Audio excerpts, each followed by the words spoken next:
But enough of this palaver. Let's get the show on the road.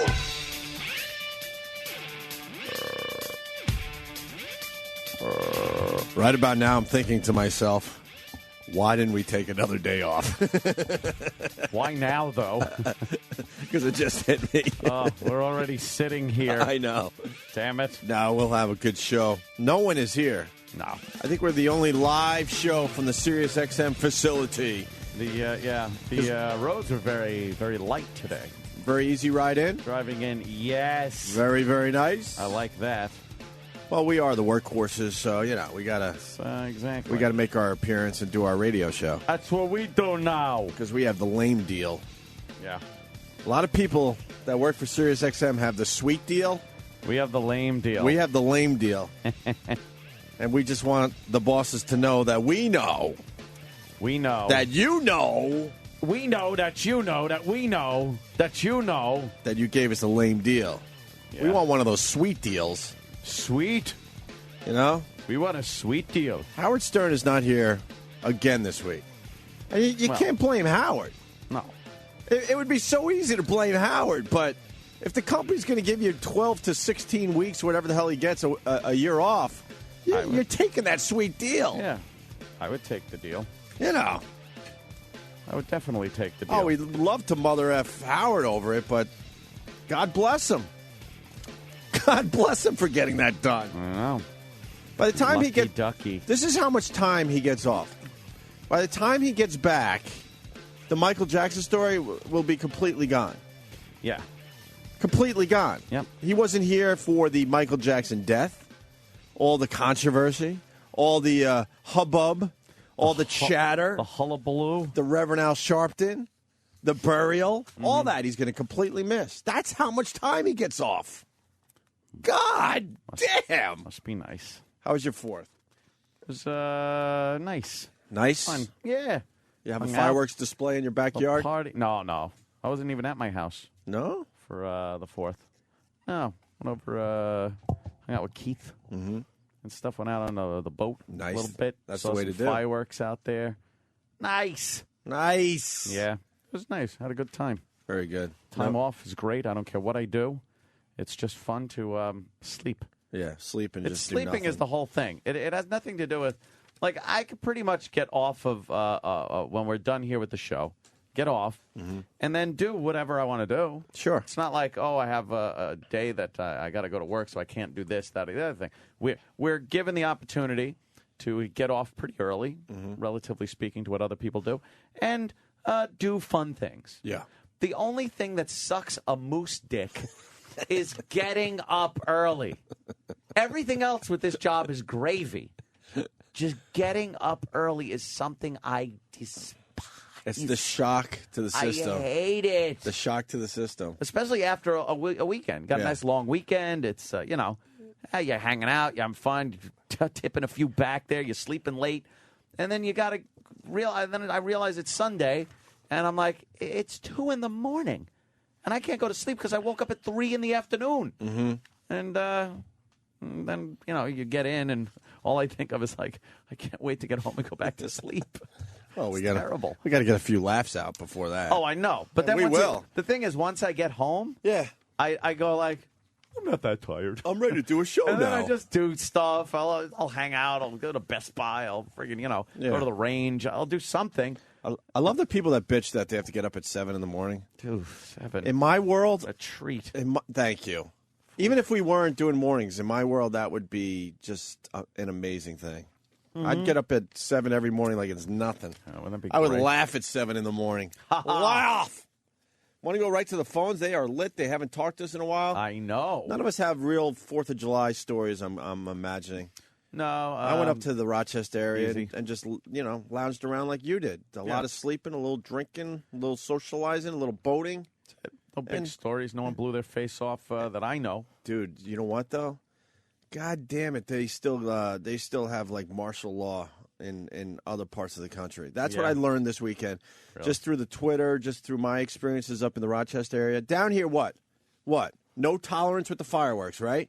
Well, that's what they say, but I saw a lot more fireworks this year than I remember seeing. Oh, okay. More private fireworks. All right, that's what I was getting at, because there was nothing but private firework displays where I was. Yeah. All over the fucking place. Yep. I mean, all over. But those have been rare of late. That's what I'm saying. Yeah. But it's coming back a little bit, you think? Yeah, I think it is. Oh, okay. I do think it is. I thought they just, looked the other way a little more where I was this weekend. Yeah. Let's say hi to Matt in Harlem. Matt. Hey, what's up, boys? What's up, Matt? First off, I just want to give a quick thanks to Opie for visiting Tennessee on the 4th of July. Wishing a good luck, bro, to Steve McNair. Well, let's slow down with that. I did say that 2009 would be the year of the celebrity death, and we got a bunch of them. Yeah. This year. Steve McNair is the latest. Also, the guy that managed the Rolling Stones and the Beatles passed away over the weekend. Brian Epstein? Klein. Not Brian Epstein, some other dude. Probably Klein. He probably was the manager when, in their lame days. Although the Beatles didn't have many lame days. What do you got, Matt? But, I just heard that Al Sharpton, he wants Michael Jackson to be honored just like, he doesn't want this double standard of racism that we're giving him because, Frank Sinatra and Elvis Presley were honored when they fell the way they did. And he also wants to allow a commemorative stamp to be pushed through quicker than it is for most celebrities that have a 5-year waiting period. He wants it to be pushed through like they do for president. A stamp that you have to be under 5 to lick. That's child molester joke. Child molester joke. You lick it, it tastes like bubble gum or cotton candy. Or dirty pennies. Depending how clean the kid keeps his ass. Just wants to continue his ways. We were, Matt, we were trying to warm up a little bit, but we're gonna slap Reverend Al around a little bit today. Yeah. What the fuck did this guy ever have to do with Michael Jackson? Nothing. His career, his family life. He doesn't know any of these guys from a hole in the wall. No, every picture he's in it. How is he making this about him? He jumped on the bandwagon. And stupid Joe Jackson, who's as big a shyster scumbag as Reverend Al is opening his arms to the great Reverend Al. Right. And now Al is bitching about how the media is portraying Michael. He doesn't like it. He says, why didn't the media say bad things about Elvis? Or about about Elvis Presley or Frank Sinatra. Like, well, maybe it's because they didn't touch little kids. Exactly. Thank you, Matt. Exactly. I don't think they didn't try to turn themselves into the Elephant Man, as Jim Norton puts it. Yeah. Well, is that what's happening, Reverend Al?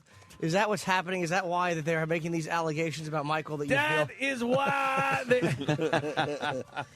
Yeah, Frank Sinatra wasn't brought up on charges of diddling any kids. No, he diddled a lot of Hollywood starlets. Well, he sure did. That nice was stems. Frank. That's Frank. Nice gams. Nice gams and sticks on that broad. Right. That's what he did. What is Reverend Al thinking? Everyone knew Michael Jackson was a complete creep and freak. Yeah. But he was a very talented musician, blah, blah, blah. And now Reverend Al is trying to make revisionist history once again by brushing the truth under the rug and coming up with Reverend Al's truth, which is, hey, this never happened. How dare you? It's racism if you say that Michael Jackson was a pedophile or an alleged pedophile or anything other than just an amazing musician and what an artist he was. And shut it. Well, the media doesn't really praise drug addicts either, Reverend Al. And if it comes out, if half these stories are true that we've been hearing the last week or so, Michael Jackson was a major drug addict. Yeah, Elvis. The stories of Elvis being a drug addict, those never came out? Of course they did. That he died with a big log hanging out of his ass? That's all they talked about. That's all people talked about. And Michael Jackson, supposed to be treated like a saint? Go fuck yourself, Reverend Al. Go fuck yourself. Hate that guy. Ugh. You think he'll be giving a speech at the Staples Center tomorrow? Oh, of course. He's latched onto this like a tick. You got to burn him from the body. You got to take a cigarette and burn his fat little body so the head comes out, or else you get an infection. So he leaves the Jackson family alone? Yes. Ugh. He is entrenched. And I still say something bad happens tomorrow. I'm still going with somebody dying tomorrow. At the Staples Center or outside the Staples Center, they have this thing set up for disaster. You heard, right? Yeah, they put out like 16 or 17,000 tickets. Yeah. As some kind of lottery. So now everybody, there's a picture in the paper today. Everybody's checking their phones, waiting for that email or that text message saying, "Congratulations, you won the lottery. You get to see the Michael Jackson Memorial." Gives a shit. I have no desire to go to that, even if they gave me a front row fucking ticket. Yeah, you're going to sit in the Staples Center so people could talk about a dead guy and you can look at what? A hat and a glove on a stool or something? What are they going to do? Gives a shit. You know, they're not saying it, but they're going to drag that dumb dead body onto that stage. Oh, they should do that. Or it'll be just a coffin then and say he's in there and he's not Just in there. marionette the guy and make him do all his famous dances. Put ropes on him. Just put ropes on his dead body. I would be great. Now, I would go to that front and center. Now that I would want to see. You're right. Would you just sit there openly laughing? Oh, yes. So they only gave out 17,000 tickets, and people are ignoring what LA's saying. Like, if you don't get one of these tickets, please stay home. Stay away. No one's staying home if you live in that world. They want to go grieve outdoors and be a part of it. And I guess British Airways, they can't fly people here fast enough from Europe. Yeah. From Britain. Why? And whatnot. They're these lunatics. They're coming from all over the world, Jimmy, to L.A. Lunatics want to see this shit. Even though L.A.'s saying you don't have a prayer of seeing anything, they're still coming. It's going to be a disaster tomorrow. It's going to be an ugly, ugly scene. Yeah. It's going to be ugly. I have to go by the Staples Center tomorrow. I have a meeting at noon. Is that going to be a problem? That'll be just my luck that the big meeting I get with, like, you know, the head of NBC or CBS would be that day. It'd be downtown Hollywood, and I would be late because of that freak's funeral procession. I disagree with you on this one, though. I don't. Oh, because of I think because Michael Jackson's fan base they're the same ones that like go to Roswell and look for UFOs and shit. They're crazy people. Michael Jackson fans are crazy people. There's no real like hard-hitting gangsters going there that might cause some trouble.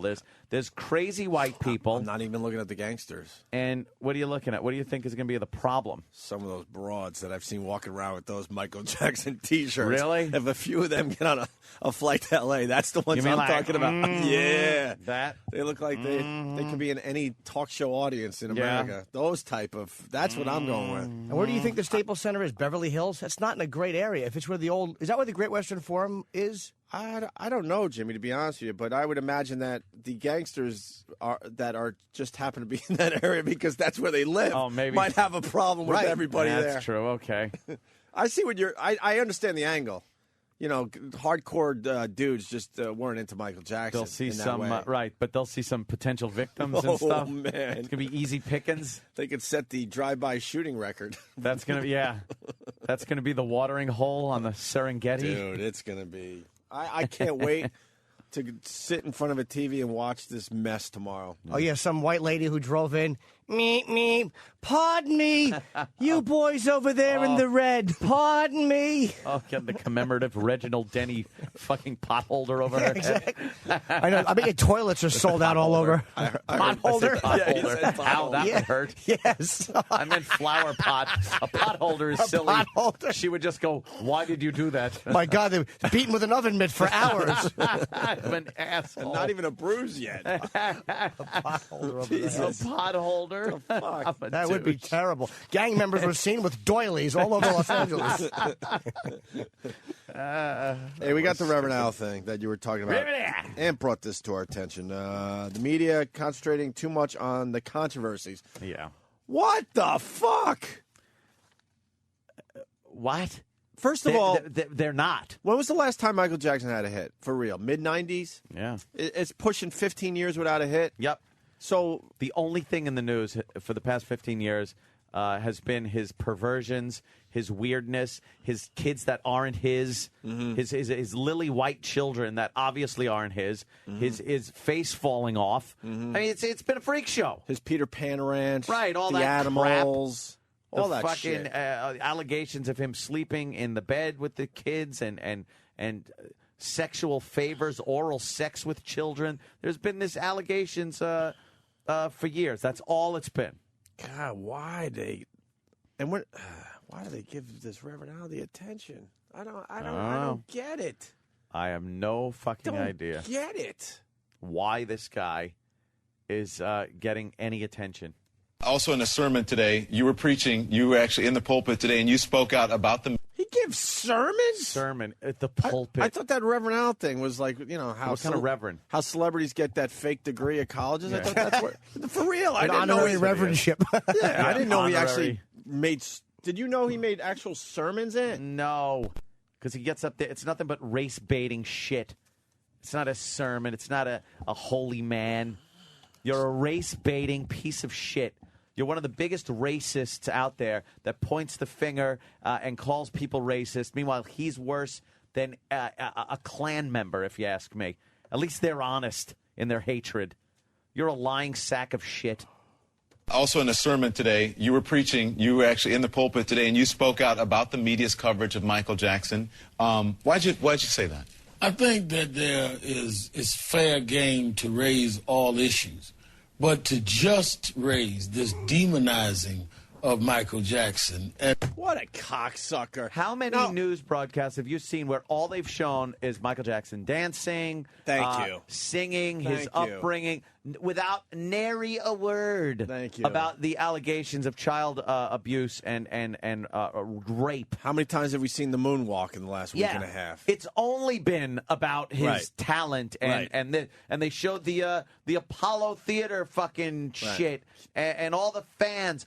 What is this guy talking about? Did he hear one thing, maybe? Did he tune into one news broadcast and heard something? Because I haven't seen it yet. He's an opportunist. Here at Sirius XM, we got a channel that's just dedicated to Michael Jackson 24 hours a day. They're not even touching any of the allegations. No. It's all about his music and his talent and people.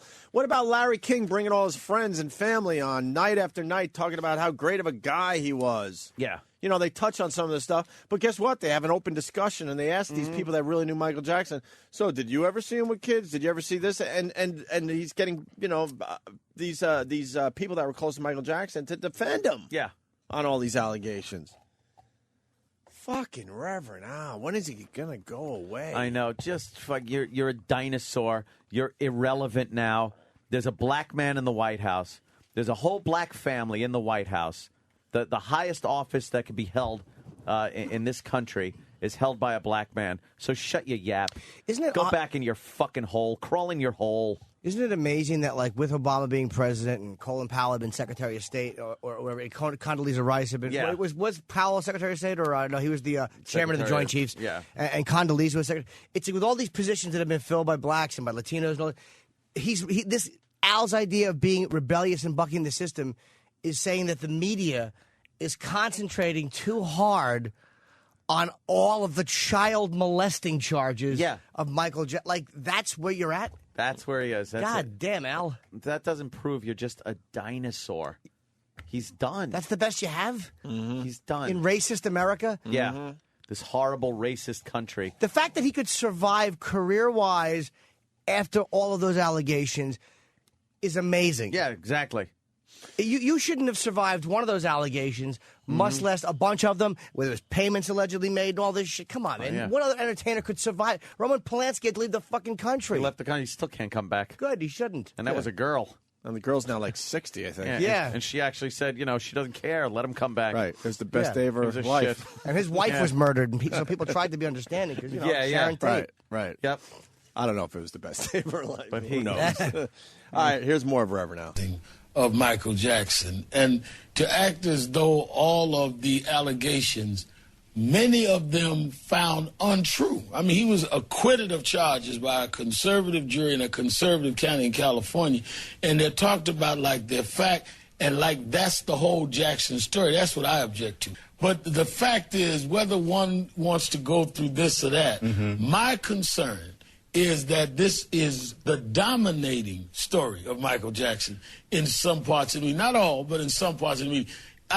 Should it be raised in context? Yes, but is that all we're going to talk about and all we hear about? I think that it's been too much. Dude, in context. I've never heard him say in context before. Yeah. What are you talking about? They've been talking about his talents as well.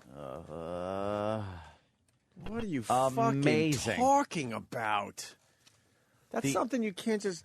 Everyone has seen the coverage. Everybody. Just brush it under the carpet like Reverend Allen Tawana Brawley case. How about that? Remember her? Remember that lying sack of shit, Tawana Brawley? Huh? And how you ran to her defense without question and accused a white man, Stephen Pagonis. Yes, of raping her when it never happened. How about that? Why don't we just concentrate on that whenever you fucking talk? Yeah, ugh. Good guy disgusts me. Race baiting liar. Ugh, ugh. The Michael Jackson funeral reminds me of the early SNL bit Elvis's coat on stage. That's Sonny Forelli. I remember that one. I don't remember Elvis's coat. Oh, really? And it was just Elvis's coat, and they would go back and forth on a cable as Elvis's music played. And what? It's like on a coat rack. That was his memorial? Yeah, that was it. That was it. That's pretty People would pay to see it. Well, that's kind of what they did in Harlem. Exactly. Reverend Al set up a nice little thing in Harlem where it was a dumb hat. What was it? A hat, a glove. A glove and a pair of diapers with blood in them. Wouldn't that be a great memorial? But he was very talented, Jimmy. See, we've got to keep it fair. That would be great. A box of Kleenex, a pillow with teeth prints in it, and bloody diapers. And a blank check made out to the parents. Exactly. Yes. His and her blindfolds for mom and dad, and a bloody back seat in a Rolls Royce. Yeah. And a Ferris wheel where every seat smells like blood and shame and fear. And I fucked him on that one, and then I put my penis in his mouth in that one. I remember that right. Yes. That was fun. Neverland, because I say, when are you going to tell? And they say, never. Never. How about the allegations that he traveled with an anesthesiologist? Holy fuck. Traveled around with an anesthesiologist just to knock him out. Just to nap. And then you know, great. And then that guy had to just keep the drips coming to keep him asleep. Yeah. Keep him snoozing. You know what I like in my dressing room? I like a little plate of food. Yeah. Perhaps some fruit. I like to have a Starbucks. I like a little green tea, some Alka-Seltzer, and a deli plate. That's it. Yeah, God, am I easy. We've been on tour. Can you imagine if one of us had an anesthesiologist? How creepy that would be. Anesthesiologist. And that creep would just be around, and you know why he's there. That ghoul just wandering around. Putting one of us down. What the fuck? Walking around with a stethoscope on. And would you have small talk with the guy backstage, knowing why he's there? How you doing? What's new? Well, you know, putting this gentleman to sleep. I gotta go shopping for some drugs while you guys do the show today. I'll be back at the hotel. He has a problem sleeping in the hotel room, so we put him down. What a creep. Yeah, let's not talk about any of this stuff. No. Just talk about his shit could be the best and shit ever as far as the celebrity stuff goes. Don't you realize his life is a circus? It still is. I was going to say was. His life and in his death, it's a circus, Reverend Al. The guy was a freak of nature, a freak of a sexual freak, a surgical freak. And you come running to his defense just to get your face on the news. Because now that a black man is president, you're irrelevant. You can't come out and bitch as much, can you? Well, God, does he annoy the piss out of me? Well, Congressman Peter King is telling it like it is. And the media is too scared to say that. They're saying there's a lot of outrage because of what Peter King's saying today. Why is there outrage? What did he say? Not I just saw one him on the news. saying. It's all over the place. He's a local congressman, New York congressman. Republican, yeah, Long Island, I think. Yeah, okay. Good. And he had some. We got what he had to say, but the media just treating this like, oh my God, there's outrage all over the place. Why? Did you hear what Peter King said? Oh my God! I agree with this guy. Hi, this is Congressman Pete King, and yesterday I marched in 2 4th of July parades in Wandsworth and Westminster Park. Today I was taking a walk through Wandsworth, here to American Legion Hall, firehouse down the street, a fire memorial a few blocks from here. And it really reminded me of the great men and women who sacrificed so much for our country. People fighting in Iraq and Afghanistan today, cops, firefighters, teachers, none of whom really get much credit. And yet for the last, I don't know how long now, this lowlife, Michael Jackson, his name, his face, his picture, is all over the newspapers, television, radio. So all we hear about is Michael Jackson. And let's knock out the psychobabble. This guy was a pervert, he was a child molester, he was a pedophile, and to be giving this much coverage to him day in and day out What does it say about us as our country? I just think it's too, we're too politically correct. No one wants to stand up and say, we don't need Michael Jackson. He died, he had some talent, fine. There's people dying every day. There's men and women dying, say, in Afghanistan. Let's give them the credit they deserve. Fucking Peter King, God Good bless for you. I will say this: God what a dumb. bless you. What he's a. I like what he said. Oh, he'll be in but to trouble come for right this. out and just say he's a pervert, he was a child molester. You know what? You're just asking for a fucking lawsuit, though. You know what, though? A lawsuit for what? And then they'd have to expose some of the shit that Michael Jackson did do. I think if you came out and blatantly said that he was a pedophile without saying allegedly or anything like that, I don't think anyone wants to fuck with you, because then now you could prove that he is. You know, I mean, they would have to prove that he isn't. Might cost you some money, but I mean, I don't know. I like this guy. Yeah, I kind of like it too. He's got gumption. He's got moxie. I like it too, man. I like that guy. Speaking of the coverage, Is that the girl that was in studio ever? No? Yeah, no, that's little. That's the little. What is that? That's the Little People Big What is World that thing? mother. What is that thing? For my show. Jesus, really? What is that thing? That's Amy.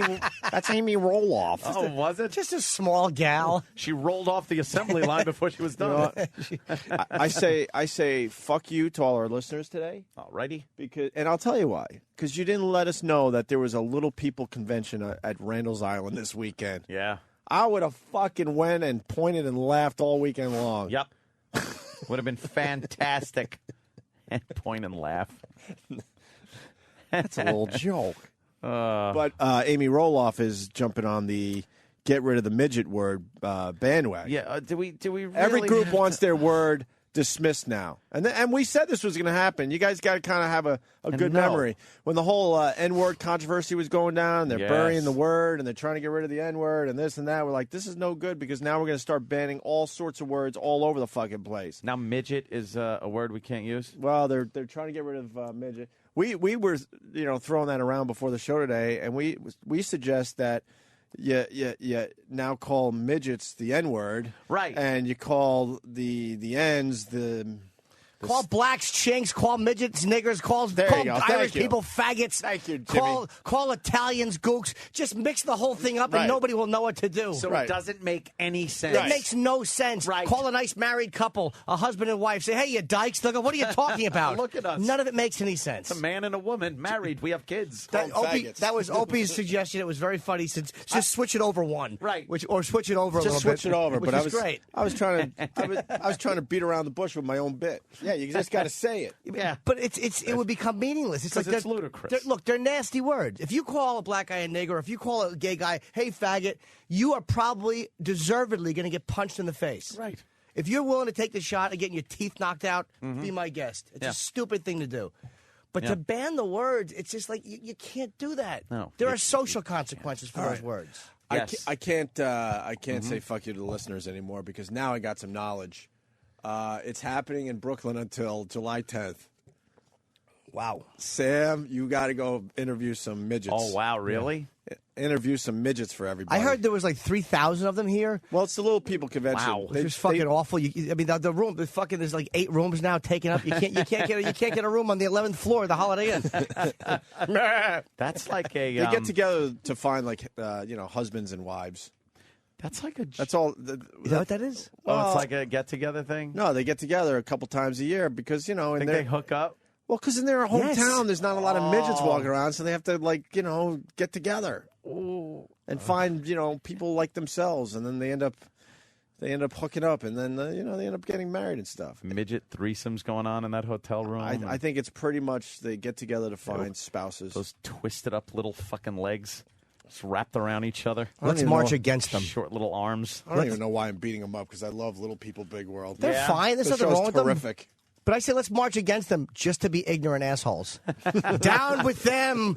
Little people, go home. Wherever you come poisoning from. our children in our neighborhoods. Go back where you came from, like they have a homeland. No, you mean like the vagina, like they could probably fit back. Stephen S. from Bayshore reminding us that we, too, hate the word midget. We like kickable much more. Oh, we were calling them kickables. Well, because of Stephen S. from Bayshore. He came up with the term kickable. Kickable. A funny bastard. Kickables. Kickable. Forgot about that. They're not really kickable, though. I gotta challenge Stephen S. Puntable. They're not though, because they're dead weight, man. You're gonna break your foot every fucking time. You're gonna sprain that ankle easy, if not snap it. My friend Dean, I think I told this story in the air. One of my best friends growing up was a midget. He was in the fucking. One of your best friends growing up? No, he wasn't a midget, but he was. Oh, okay. Dean was. He's dead now, but he was one of those lunatic guys that would literally say anything anywhere. Dean was a crazy motherfucker, but he was funny. And he was skating in the roller rink years ago, and there was a midget in front of him, and Dean was with his buddy. So Dean took his hand and put it out over his head, and then put it like by his waist, and put that like that's how tall the midget was, like to make his friend laugh. And the midget saw it, so the midget turned around on the floor of the roller skating rink, and grabbed my friend by the shirt. And threw him up against the railing, and they actually got off the out of the roller skating rink, and he pushed him up against the wall, like where you walk instead of skate. Yeah. And the guy's going, "Meet me in the bathroom." And Dean's like, "What'd I do? What'd I do?" And he's like, "Meet me in the bathroom." And Dean's like, "What'd I do?" And Dean is holding onto the rail and won't let go. And the midget finally went and just spit on him. Fucking midget spit on my friend in the roller skating rink. They got that strength, man. I wouldn't mess with a midget. Yeah. He said the guy was extremely strong. Dead weight too. Meet me in the bathroom. Midget strength, really? Yes, it's that compressed muscle. Yes, and a lot of anger. You can't move a midget around. Nope.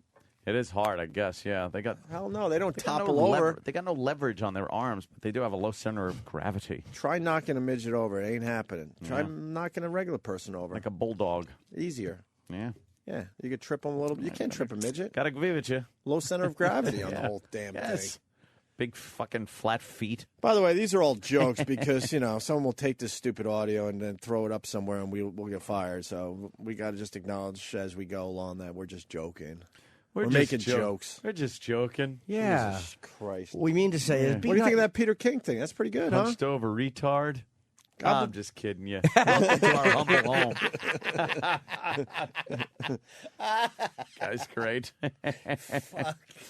God bless that Peter King, moving back to the Peter King thing. Yeah, see? Good. I'm proud to have a guy like that representing. And he makes a good point about the media. Long Island. I'm more pissed that the media is just Michael Jackson all the time. Yeah. I mean, it's unbelievable. Our troops are coming home, right? Didn't they start coming home July 1st? Is it? I know they're going to be. Well, the cartoon. Like no more troops in 2011. I think we started the withdrawal, and one of the cartoons in the paper was pretty good. Yeah. Basically, a guy asking the media if they're going to cover the withdrawal of the troops, and the news anchorman said something like, only if they moonwalk. Only if they moonwalk out of there. That's pretty good.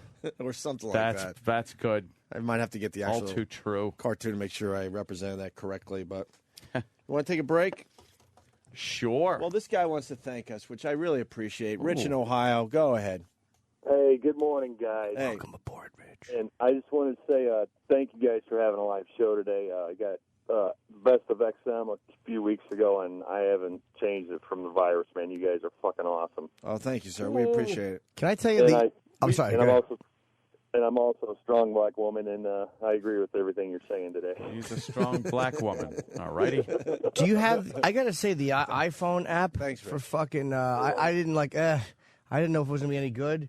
And I mean honestly, it's fucking phenomenal. Oh, of course it is. The iPhone app Absolutely. for SiriusXM is phenomenal. That's a game changer. Dude, it is. That is a game changer. Unbelievably good. Right there on your phone, right? Yeah, I mean, I was literally listening to it because I can't listen I don't have the thing in my house, and I just turned my fucking phone on and was listening to the. It's like what I like about this is like it lists all the songs on every fucking channel. Yep. So you're scrolling, and even in my truck, I can't do that. Like it's frustrating. I want to know what's on. The app's amazing. They did a great job with it. Yeah, that's one thing. I certainly wish the Opie and Anthony name was more prominent, as it should be. But the app itself, technologically, was fucking well done. Absolutely. Game changer. Absolutely. Absolutely. Very good. Get it? Sarah Palin. I actually didn't get that. Ugh. Am I stupid? Sarah Palin. Just stunk. Steve McNair. Joe Biden. All together in one room. Disney. Walk into a bar. What? Serial killer. Yeah, Disney. We had another serial killer. Close it down. We got lots to do today. Are you a fan of the serial killer? If you don't know the victims, that's the question I have for people why not? today. Why not? I watch the shows. I love watching like Cold Case Files. Mm-hmm. As long as you don't know like the that. victims. Yeah. I'm a fan of them until I really read about them. And then they really creep you out, right? Well, like Bundy. I think Bundy's last victim was a 12-year-old girl who he like raped and smothered in the mud to death. It's He slacked off a little bit from his.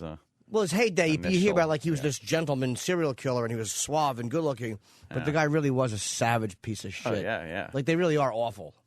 Yeah. I like watching the shows though on them. Yeah, I love it. Those They're goddamn fascinating. A&E shows. From the and things comfort like of that. your very safe home. Exactly. Very safe home. Just watch them. All right, Opie and Anthony, just getting started. We are live today, whatever day, July 6, 2009, to prove it. We're here. see? This isn't a repeat. We are your workhorses, and we are here broadcasting for you, my friends.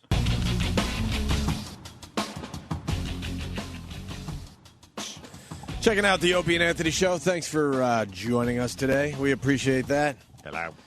Fucking Joey Chestnut. God damn. You watched that hot dog eating contest?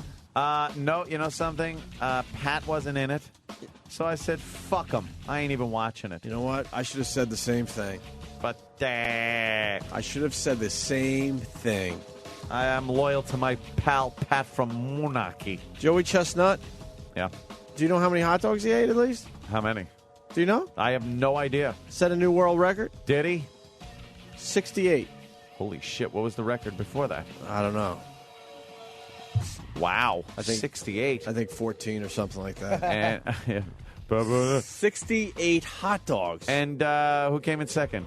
I don't know. Was Probably Kobayashi in it? Kobayashi was in it, but he hasn't won in He's 3 old years hat now. He's old hat. Joey Chestnut, third year in a row. He's the new guy. Not even the new guy anymore. He's the guy. He's the guy to beat. 68 hot dogs.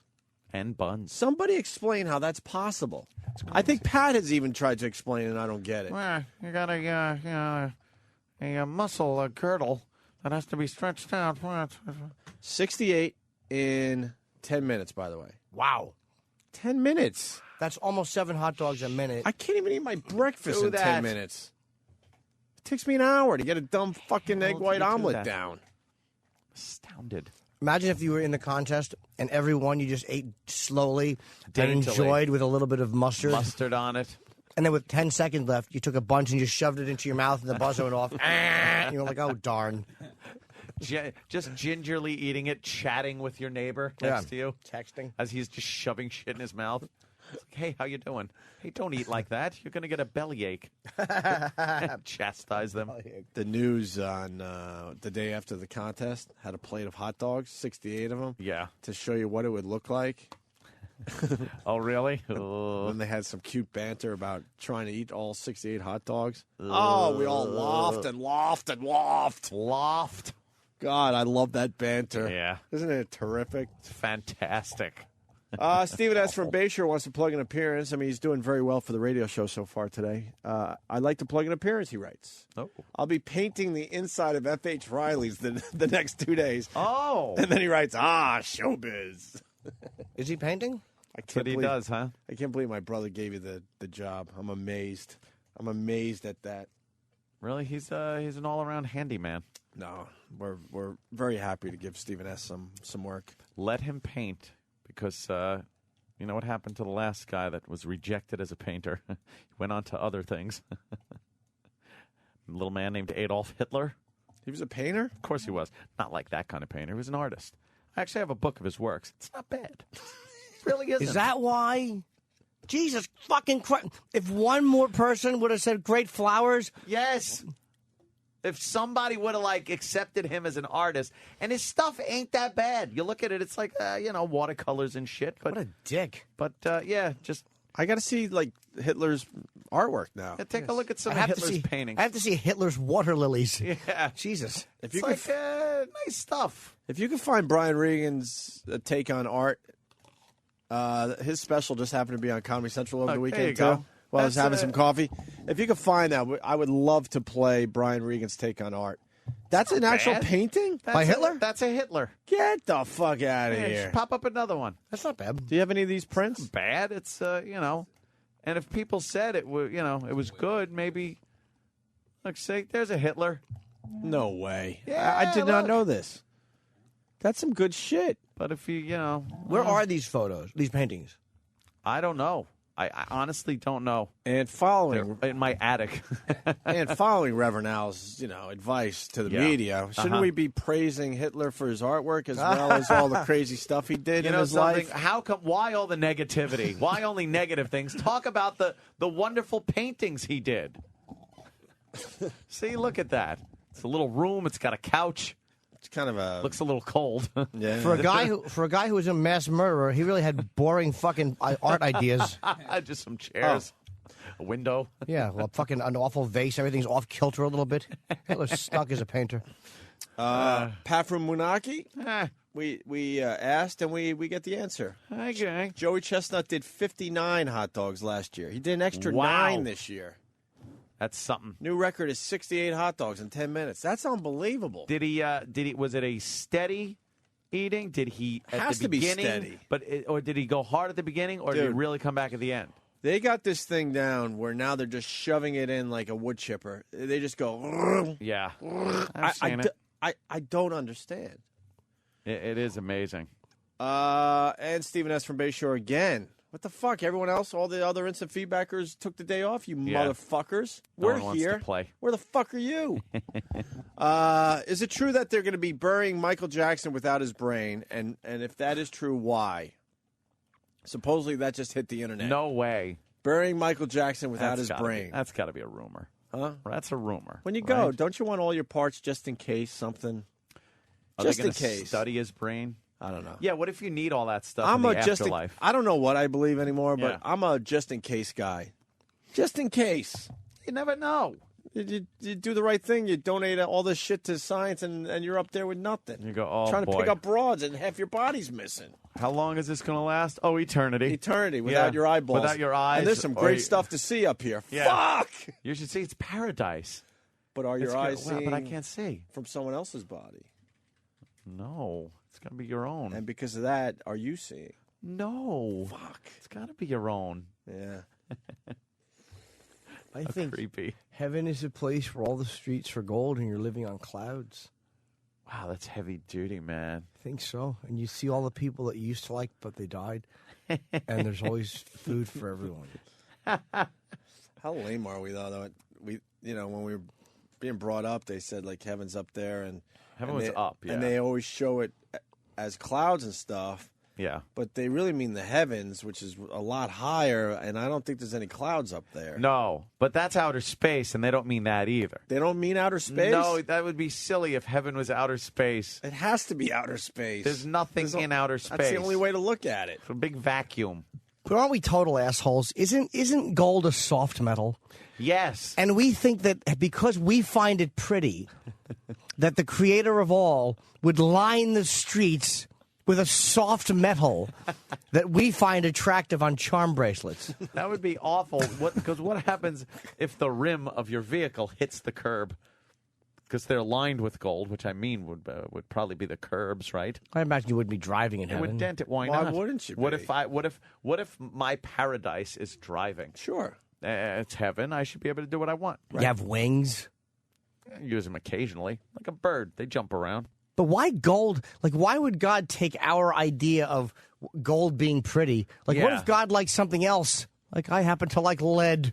Like streets are lined with lead. Yeah, I made it heavy for a reason, assholes. Talking monkeys. Go further. What if he likes baby fetuses? And just the streets are lined with baby fetuses. Who are we to say what's pretty and what's That's not? True. Maybe in God's eyes, the most horrific thing is the thing. Can we find out about Michael Jackson being buried without his brain? That's fucked up, and why? Los Angeles coroner spokesman Craig Harvey confirmed that neuropathology tests will be carried out on the legend's brain. What do they call him, the legend? The legend's brain to see if it holds any clues to the exact cause of his death, said the newspaper. Okay, that's basic shit. But is he being buried without his brain? That's just a dumb autopsy. But they're going to bury him without his brain, and then what? Still undergoing coroner's test for drug use. Yeah, see, they're still I can't wait for that coroner's they're still having fun with it. And I don't think they could hide anything. Not L.A., man. They can't fucking fool around with that shit. It's going to be amazing what we find out. Sarah Palin stepped down over the weekend. From what? I don't know. I don't Why? know. Why? Some people saying to get ready for a run at the presidency. That's insane. Doesn't she know that it's hopeless for her to do that? You can't quit being governor and blow off all your people. That's a little early. Something's a bit fishy with this one, right? I agree. I think this is the first step, and then a bombshell hits in another week or two. You don't just walk away from the governor's gig. Obama's been in office for 4 months or 6 months. Yeah. I mean, there's 3.5 years left. Uh-huh. You don't need that much time to get ready. What is she going to be studying? It's impossible. Trying to get her she was that close credibility up. She was that close to being the vice president, and here she is, like, quitting. Like, wow. That would be a bad one, right? Alaska. Governor Sarah Palin's decision to resign was largely prompted by the personal legal cost of the ethics investigations against her. So you leave your job? What, then? She's probably going to want the lecture circuit or write a book. Yeah, so she could do that. She leaves the job, and then what? And writes books, yeah, and goes on lectures, makes some No, but cash. then what about all that money she's spending? She doesn't have to worry about that anymore? No more bills coming in?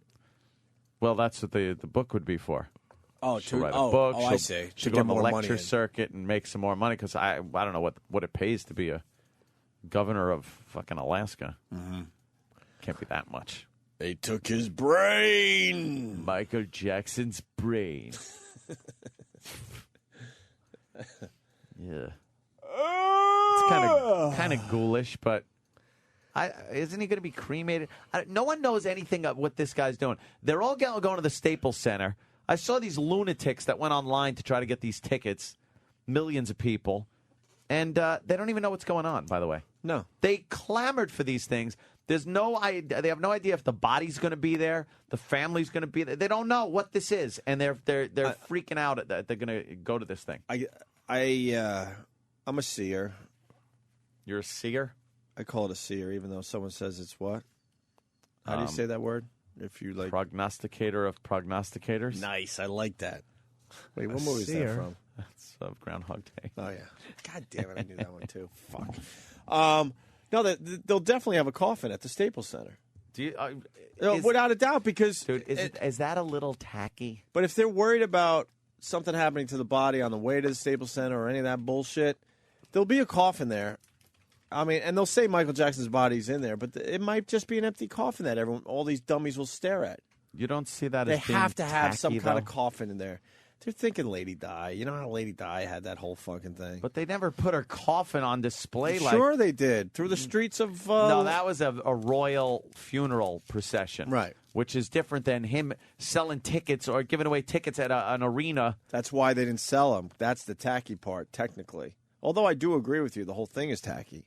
They have to have a coffin there. They have to. What other reason would there to be there? They'll look at it like it's a celebration of his life. I bet you that they just have the thing with the glove. Yeah, they'll have some shit where they'll people talk about him, but they wouldn't have a coffin to make it would be seen as too morbid. Yeah. And they're afraid people would probably rush the stage and try to just knock it over and have a laugh. Oh, would that be a goof? $20? See him pile out on the stage. Flunk. $20? His brain rolls out. $20 his coffin? $20. Or an urn if he gets cremated, whatever the fuck. Urn could be different. Why would that be different? But I don't think they're going to cremate him that quickly. I'll take that bet. I'll take it too. 20 clamaroos. $20. You don't think there's no a coffin there? No coffin, no urn. No coffin. coffin. Oh my God! I just made an easy 40. I don't think so. It'd be funny if we were all wrong. They just pushed his body out and yelled at it. Imagine they just yelled at it. Can't touch her. They all screamed at the body. His little feet were crooked. Right. No brain. It's funny. Wow. It's funny that they took his brain out. And it had images of children in it, like the fucking Nightmare on Elm Street when they saw Freddy's brain. Remember that? They're trying to just polish those kid pictures off so they can look for the drugs. Well, it is a long way to go for a boo. Yeah, a little bit. Well, it is a sporting, center, the Staples Center, right? Yeah. So imagine they just throw the brain into the audience and have everyone kind of like you do with the balloons and stuff at games, just keep hitting it up in the air. For a concert and things like that. Yeah, you just bat his brain around the arena. Are you watching tomorrow, or you can't be bothered? I'll watch the highlights, I guess. I'm one of those guys. I got to sit down and watch this shit. Yeah. These big events, when JFK went into the drink and they didn't know what the fuck was going on, JFK Jr., I sat in front of my TV. It was the middle of summer. It was beautiful out. I had to watch. Yeah. I'm a sucker for that shit. You think they're going to do him like Stalin? Like put him in the glass case so people could just come by and look at him? Wow. No. Well, Jackson may be buried in concrete. Well, that's because a lot of cement was showing up in Neverland. But we learned they're not allowed to really bury a body there. What if they buried a body, quote, temporarily? Yeah. Where they say this is a temporary thing. No, they're going to bury him in concrete so no one can go dig his body up. Oh, we know that. Yeah. But they're saying... I think they wanted to bury him at Neverland, turn into a Graceland and all that, but there's some local zoning crap there. You can't bury bodies on private properties. Private property. There's so many rumors going around. Like, what's the best rumor you've heard? Well, the one was that it's going to be at Neverland. That was a rumor. And that people are going to pay money. It wasn't even a rumor, though. The cement trucks were showing up. Why else would they show up? I don't know. Pave the place over. I have no idea. Yeah, get rid of the evidence. Get rid of all the DNA. Yeah. All the kid DNA. There's they were going to sell tickets so that the Jackson family or something could buy Neverland back and then bury him there. Nothing made sense. Like, is he rich or is he broke? That's another thing. Now they're saying his state is worth $500 million. Well, then he's $100 million rich. He was $400 million in debt. Oh, okay. I heard $400 million in debt. Oh, that's how they do the math. Because me and Ant were trying to figure it out. We're like, is he rich or fucking poor? How do you get $400 million in debt? What are you buying for $500 million that you're not? How do you keep telling people, look, I promise, I'll pay you? Well, his drug bill, if you believe that one, he owed $100,000 to a pharmacy, a local pharmacy. No, did he? Imagine that. We've all been to the drugstore. The fuck? Drug prices are outrageous. That was for one prescription. Look, every once in a while you get one of those drugs. It's like, fuck, $600. What the? But we're talking $100,000 in the hole. Because he would buy Cialis and Flintstone chewables at the same time. All right, so we I cranked my neck on that one. we got Brian Regan talking about art. We ever find that? Not yet. All right, whatever. Art. It was from his latest Comedy Central special. Yeah. Hyperbole, whatever the fuck you call that thing. Hyperbole. Hyperbole. What was the word you always use with hyperbole? It was something hyperbole. It was whatever. Fuck. Sarah Palin. Comic. I'm determined to take the right path for Alaska, even though it is unconventional and it's not so comfortable. With this announcement that I'm not seeking re-election, I've determined it's best to transfer the authority of governor to Lieutenant Governor Parnell. And I am willing to do this so that this administration, with its positive agenda and its accomplishments and its successful road to an incredible future for Alaska, so that it can continue without interruption and with great administrative and legislative success. And you're a poker player. That's a tell right there, right? Yeah, something's going on. She was talking really fast, too. Yeah, something's going on. She's talking real fast. She's asthmatic. Yeah. She's living up in Alaska. Let's say hi to Tom in Philly. Tom, how are you, Tom? Hey, One, how are you? All right, man. I just wanted to bring up the very funny image of Michael Jackson's beautiful wooden coffin as that concrete thing swings around and that first wet glop just drops right on the top of the coffin. Pretty funny. You just like that little ruining the shininess of the coffin, just plop. Look, man, those funeral home directors, they guilt you into those buying a coffin that's worth a lot of money. Yeah. I never understood that one. Yeah, it's going in the ground. Who cares? You go to a funeral home, you go into the basement because that's all the ghoulish stuff is, and they have and just like looking at cars and stuff, and they have the really nice ones on display. The lighting's better over there. Yeah, that's the one you want. And then they guilt you away from the other side of the room where the cheap ones are. Pine box. Yeah, it's a little better than a pine box, but the same thing. Like, oh, this is really important. Yeah, making sure you get a really nice one, and then they hint that if you really cared about the person, you would get a nice one. For what reason? It's like, why? It doesn't matter. Doesn't matter. Well, how to be buried at Forest Lawn? Yeah, what they're saying. Where Sammy Davis Jr., Humphrey Bogart, and Jean Harlow and Betty Davis are buried. No way. I don't care. I don't believe shit anymore. There's no way. No. You got that family is weird. Yeah. And they feel like they got Elvis Presley on their hand, and they want to capitalize on that. You can't have people going to what is it called again? Forest Lawn. I know that's where all the famous people in L.A. are buried. No way.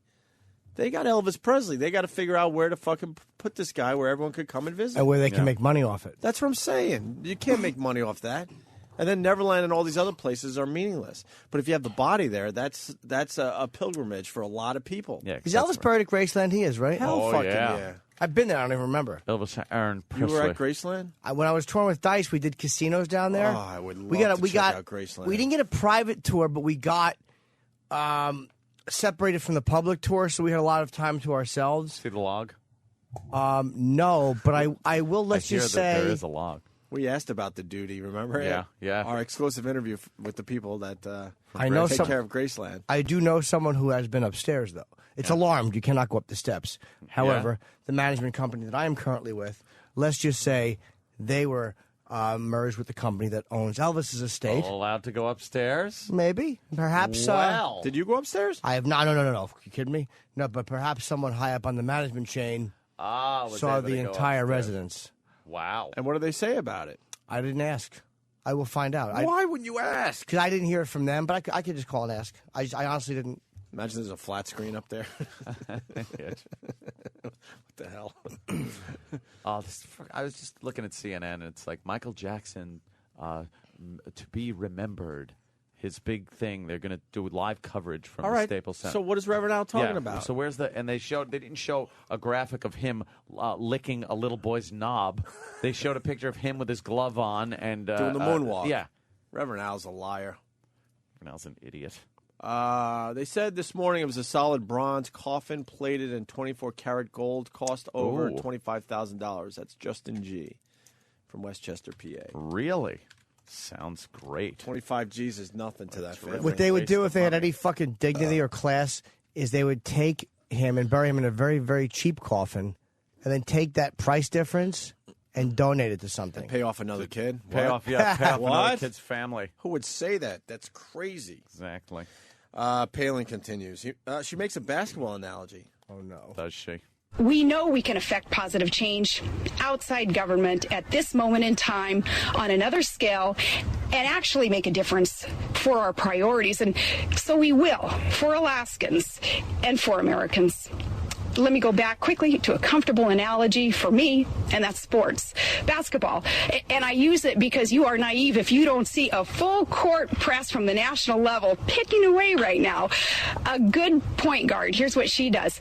She drives through a full court press, protecting the ball, keeping her head up because she needs to keep her eye on the basket. And she knows exactly when to pass the ball so that the team can win. And that is what I'm doing, keeping our eye on the ball. I'm embarrassed for her. Yeah, so long, dummy. What is she doing? A good point guard, she always knows that she can't be a point guard because she's a girl. And her glasses fall off and her big tits flop out. How about you practice your analogy in front of a mirror for a few hours before you go with it? You could tell she wasn't sure of her own analogy. And then she passes it to the center, but his arms got broken so many times in Vietnam that he can only underhand the ball, and it hits the bottom of the rim, and we lose the game. Because he hates the point guard. Yes, he thinks the point guard, he yells, "Thanks, dumb cunt," and he throws the ball into the fence like Martini did in One Flew Over the Cuckoo's Nest. And again, of course, the black man wins this game against the white team. It's basketball. See? Get it? It's all right. My basketball stuff wasn't exactly a hit either. It's tough stuff, basketball. Basketball humor is a rough one. Tough to make funny. Where are the Republicans at with the Sarah Palin? They don't like her. You think? She failed. She failed miserably, and now it's like, get out of here. Don't taint she had a nice party. She had a nice little gig up there. No one knew what she was really about, and she's been exposed so much in the last year. I think she just couldn't take it anymore.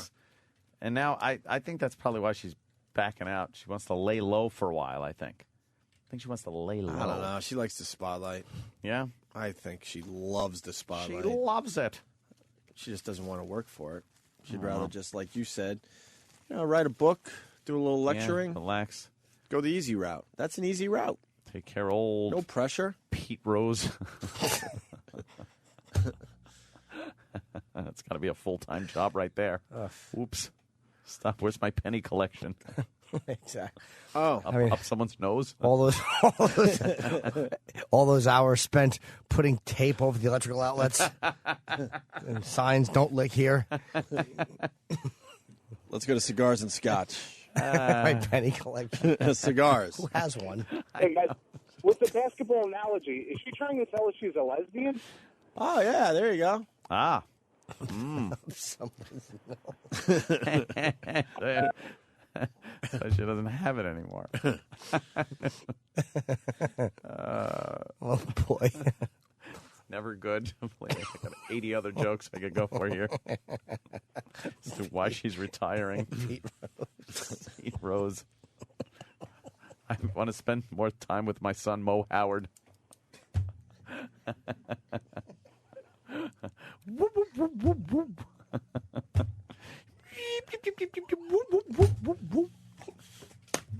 Stop it. What is he doing?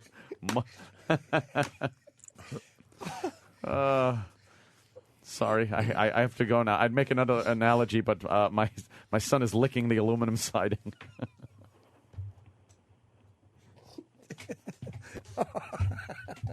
Oh my. He's not only eating lead paint chips, he's making a sandwich out of them between two bigger pieces of lead paint chips. What are you going to do? She's out of it. God bless. Let's go to Canada. Ryan in Ottawa. Ryan! God bless. I was just going to say Michael Jackson should be buried in a big toy box. Well, there you go. That's not a bad idea.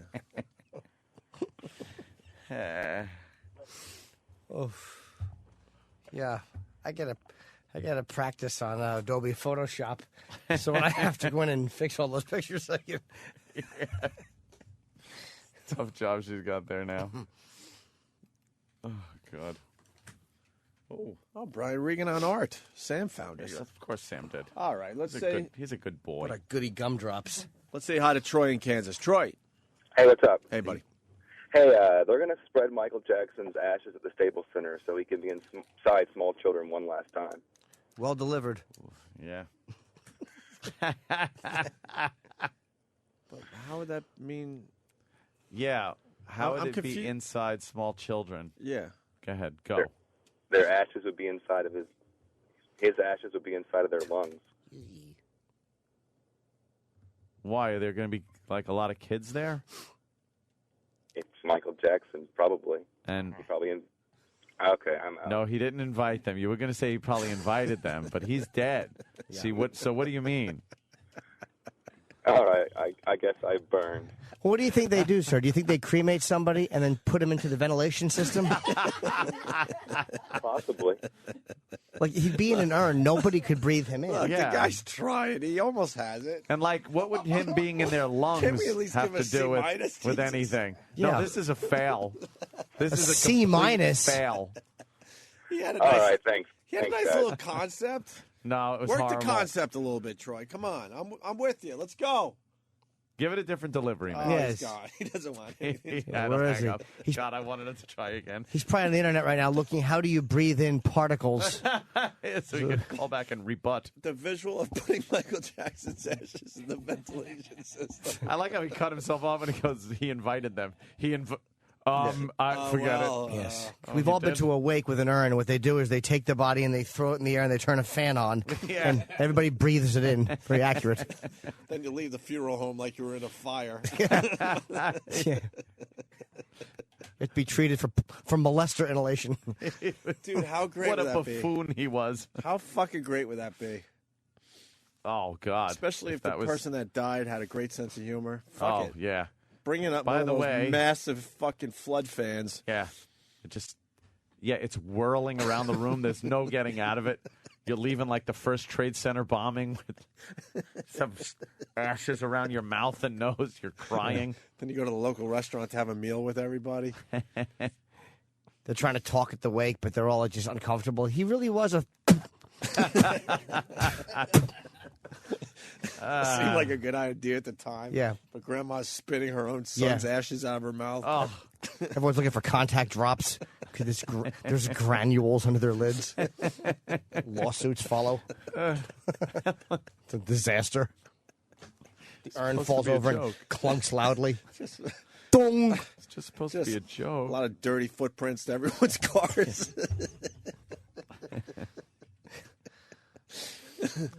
Why not? Yeah, I mean, I always take the traditional route. Yeah.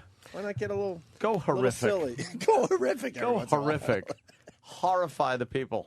People always want like their ashes spread to a cool place. Like spread my ashes around the girls' locker room. But my goal is to take someone's ashes if they entrust you with them, and then just pour them all into a pile of dog shit, and then just wait until some kid in a bike runs it over. Here you go, stupid. There's your eternity. That would be great. Just flush him down the bowl with a big shit that you just took. A big log, and then daintily put him on there like he's a fucking wig on a Mr. Potato Head. What's the difference, though? Yeah, really. When you pour the ashes out at sea or something, what the fuck are you doing? What do you think's happening to It's those all ashes? going to make it out into the same place, right? But what do you think's happening? Yeah.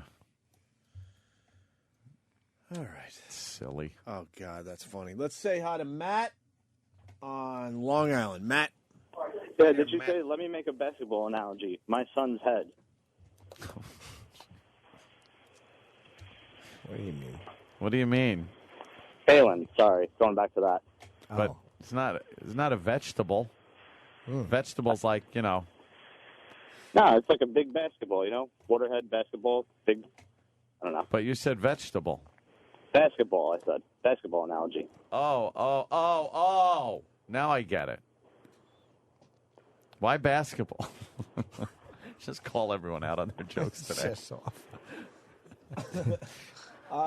Yeah. Scott S. from Quakertown is trying to pump up that other guy's joke. He goes, adding to that guy's lame joke, they're going to crop dust his ashes over an elementary school. Fuck. Oh, see? Mm-hmm. And that would have been a little better. Yeah. Just a little. Yeah. All right, we're going to take a break. Brian Regan talking about art, because why? Hitler, art. Yeah, we were talking about Hitler. I actually did tie in a little bit to the Michael Jackson Reverend Al thing. Where Reverend Al says, why are people concentrating on Michael Jackson being, brought up on pedophilia charges? Right. No, he says such good. He says the media, that's all they're focusing on. Yeah. Which is so not the truth. It couldn't be further from the truth. Of course. The media is too scared to actually go all in with all the weird stuff. They don't want people like Reverend Al on their asses. Meanwhile, Reverend Al is nothing. Right. They completely balance it because they're scared. Yeah. They do a little freaky story, then they go, all right, let's show that moonwalk footage again. I haven't seen Freaky Story yet. Haven't even seen it. Well, the anesthesiologist is a little weird, but that's I see freakish like that, but that's I don't a fact. I don't see what's happened the past 15 years, which have been nothing but child abuse allegations and payoffs. $20 million, $20 million you pay a family. So what? You don't have to go to court and be disgraced? You wouldn't even have to go to court if you show up with a $20 million war chest against a family that's trying to sue you. You win. Period. You win. They run away. And aren't you more disgraced with people wondering? Yeah. In the end, with the element of doubt, I would be like, no, I am defending myself to the hilt on this one. Would his lawyer bills be $20 million? No No, way. it would never be as much as he paid off. And we're stupid to question that? Exactly. That sounds it's a little weird? Obvious. It's obvious. And we're stupid to question that, Reverend Al? Wouldn't you want the whole world to know for sure that you were innocent? Michael Jackson agreed to pay $15.3 million to settle child molestation charges leveled against him in '93 by a California boy, according to a confidential legal agreement. $15.3 million. If somebody said, hey, you molested my child, I am going to come out with this, blah, blah, blah. I would be, something? I will see you in court. I will see you in court, and I am going to spend a lot less than $15.3 million. But if I have to pay $15 million, I will. So be it. How much you got? How much do you and your young boy have to go against me on this one? Because I want to prove this because it did not happen. But no. Okay, who do I write the check to? And what was his lame-ass excuse for writing a $15 million check to a mother and a boy? You just stop. Stop with the allegations and alleged and crap like that. Never convicted. Who pays $15 million? Come on. And that's just one of the many weird things in this guy's life. So shut up, Reverend Al. Guy completely changed his face. Yeah. We're supposed to talk about how great Thriller was until we can't breathe anymore? Fuck no. Holy shit, the guy changed his nose and his skin color. Changed everything. Changed everything so he wouldn't look like a black man. Right. Reverend Al's there defending him because it's in the news. Absolutely. Yeah. All right, why don't we play the Brian Regan art clip? Because we did art at the beginning of this break, I guess. Yes. I guess that's the reason we're doing this. A little Hitler. It's a little laugh. Brian Regan always makes us laugh. How do you decide if art is any good? Who's in charge of that, Realistic art, you can tell because you can compare it to the real thing. Hey, there's a painting of a bowl of fruit. Hey, there's a real bowl of fruit. That's a great painting. That looks just like a bowl of fruit. Everybody agrees and you move on. Man, that guy can paint some fruit. That looks just like an apple.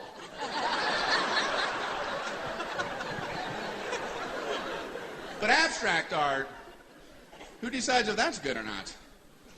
Like Picasso, he puts two eyes on the same side of the face. And if I were judging, I'd have to take points off. Pablo, look around. Does anyone have two eyes on the same side of the face? No, hence the low score.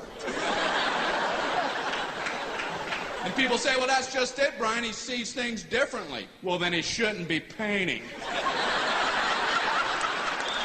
Might want to give him a camera because he's not even close on these images.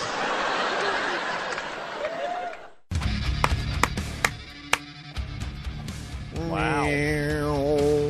They finally opened up the Statue of Liberty, huh?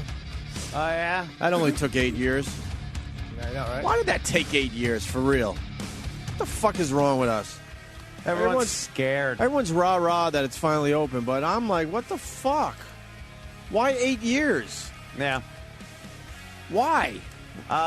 People are scared that there was going to be terrorists that would blow the arm off or something. Or blow it up while people were inside? Yeah. Well, can't that happen to any building in New York? Yeah. But it was like symbolic, They didn't want that symbolism of freedom and blah, blah, blah, blah, blah, blah, blah. Oh, God. Don't you think we made some lame moves after 9/11?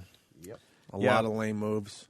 Right after, had the whole world's support and everything, and then... If I was a terrorist, I'd be like, look what we did. Yeah. We got them scared. We made them change everything. That fucking building should have been built by now. Let's start there. Oh, I know, that whole fucking embarrassment. I was down there. Embarrassment to have a big hole in the ground where the building used to be. I was down there recently because, the bike path goes right by there. So I go that way every once in a while. And, fuck. Yeah. It's still below ground. I guess they're building officially, but you got to remember it went down 4 or 5 stories or whatever it was. Is it below ground? I haven't even It's been below down there. ground. I don't know how long. All the other buildings in the area, you can't even tell that they were ever part of any major terrorist attack. Mm-hmm. For real, you can't tell. All the buildings down there look beautiful except for where the tower stood. Yeah. And it's still barely anything is happening It's there. like a reminder. It's a reminder of it, and not a good reminder. Like, a tribute, something, a memorial. That's like a good reminder. This is just a horrible reminder that, first of all, that it happened. Second of all, that we can't even fucking get together and figure out what to put there. That's what bothers me even more. And then the red tape we can't and other figure it out. Bullshit. As the greatest country in the world, we can't figure it out. 8 years later. What? No. What? Right? 8 coming up? Yeah. 8. Yeah. 8 fucking years. 8 years. But we finally got the Statue of Liberty open. That should have been closed for a year. Like a week.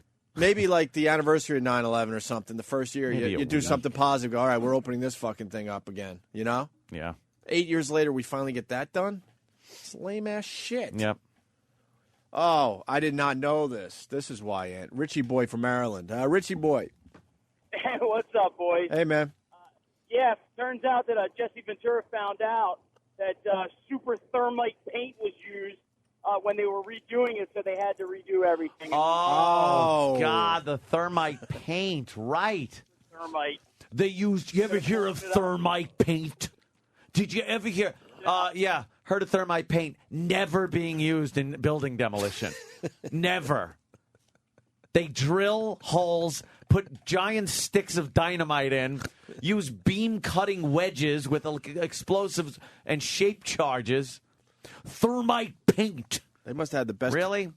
They must have had the best cleaning crew ever. They sell it with the same paint where you can paint a tunnel on a wall and you go through, but the guy behind you crashes into the... All right, Jesse, we get it. But just going with what you were saying, and then they had to have a cleanup crew that had to get all that dust off everyone's, stuff. Yeah. Every single cubicle spotless after all this crazy construction that's going on every night. And then what if somebody dripped some paint on your desk and you put your pencil down, your desk explodes? Right. An asshole. You can't even hang a picture in your house without dust getting everywhere. Yes. What the fuck? Yay. But they're going to keep it nice and clean so no one is suspicious for that's night what after he's night gonna after do. night after night. What if there's an electrical flyer? Flyer? Yes, electrical flyer. No, I didn't make a mistake there. What if there was an electrical flyer? Like, say there was a big party and electricity put flyers out all over. Hard to recover from that. We're not even supposed to be here today. What? Let's say hi to Dave in Jersey. You might have some knowledge. Dave, you got knowledge? Hit it, Dave. Yeah, I got knowledge. My stepfather actually owns some part of the company that's erecting the World Trade Center. I'm actually in the fabrication shop right now. Okay. And the reason why it's taken so long to go up is the Port Authority. I was down there for like 3 or 4 months. The Port Authority is fucking assholes. When I was down there, we were putting bolts in the columns, the huge mega columns. There'd be like 2 or 3 inspectors on each ironworker. And I don't know if you've ever been in the construction industry, but it's hard enough doing work, never mind having 3 pencil-neck assholes breathing down your throat. Yeah. It's so stupid.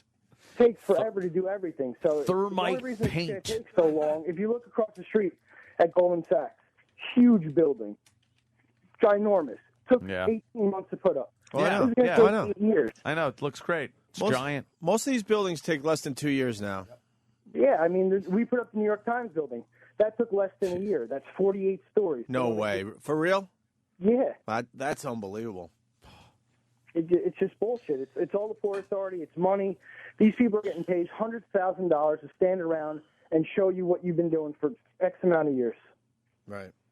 Damn, man. All right. All right, I'm punching out. I just wanted to give you a little embarrassing. info. Everybody's very frustrated in the ironworkers local about this bullshit. Dude, I hear you. All right, man.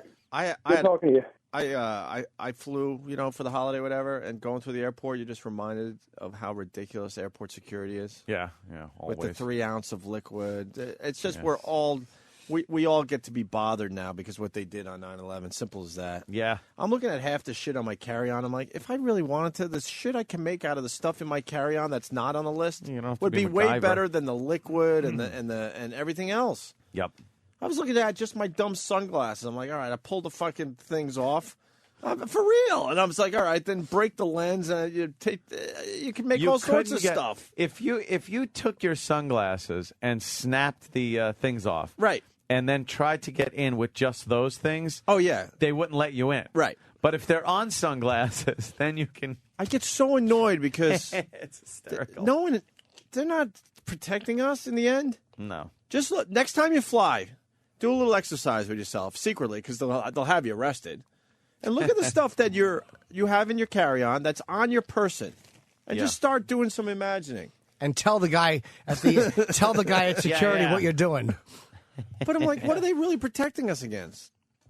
When you could still make all sorts of stuff if you really wanted to do something crazy on a plane. I think they're trying to keep just some kind of deterrent from crazy Muslim extremists that would bring something on that they could do damage with, like Shoe Bomber or some guy. All right, you're Mr. Terrorist guy. Yeah. You understand the rules, so now you're like, okay, I got to work around the rules. Yeah, exactly. That's just what, it. You're Mr. Terrorist guy showing up with like 6 ounces of fluid going, oh, I forgot. Damn it. You got me. Or are you sitting there going, no, I could make something out of my sunglasses that I usually never wear. Yeah.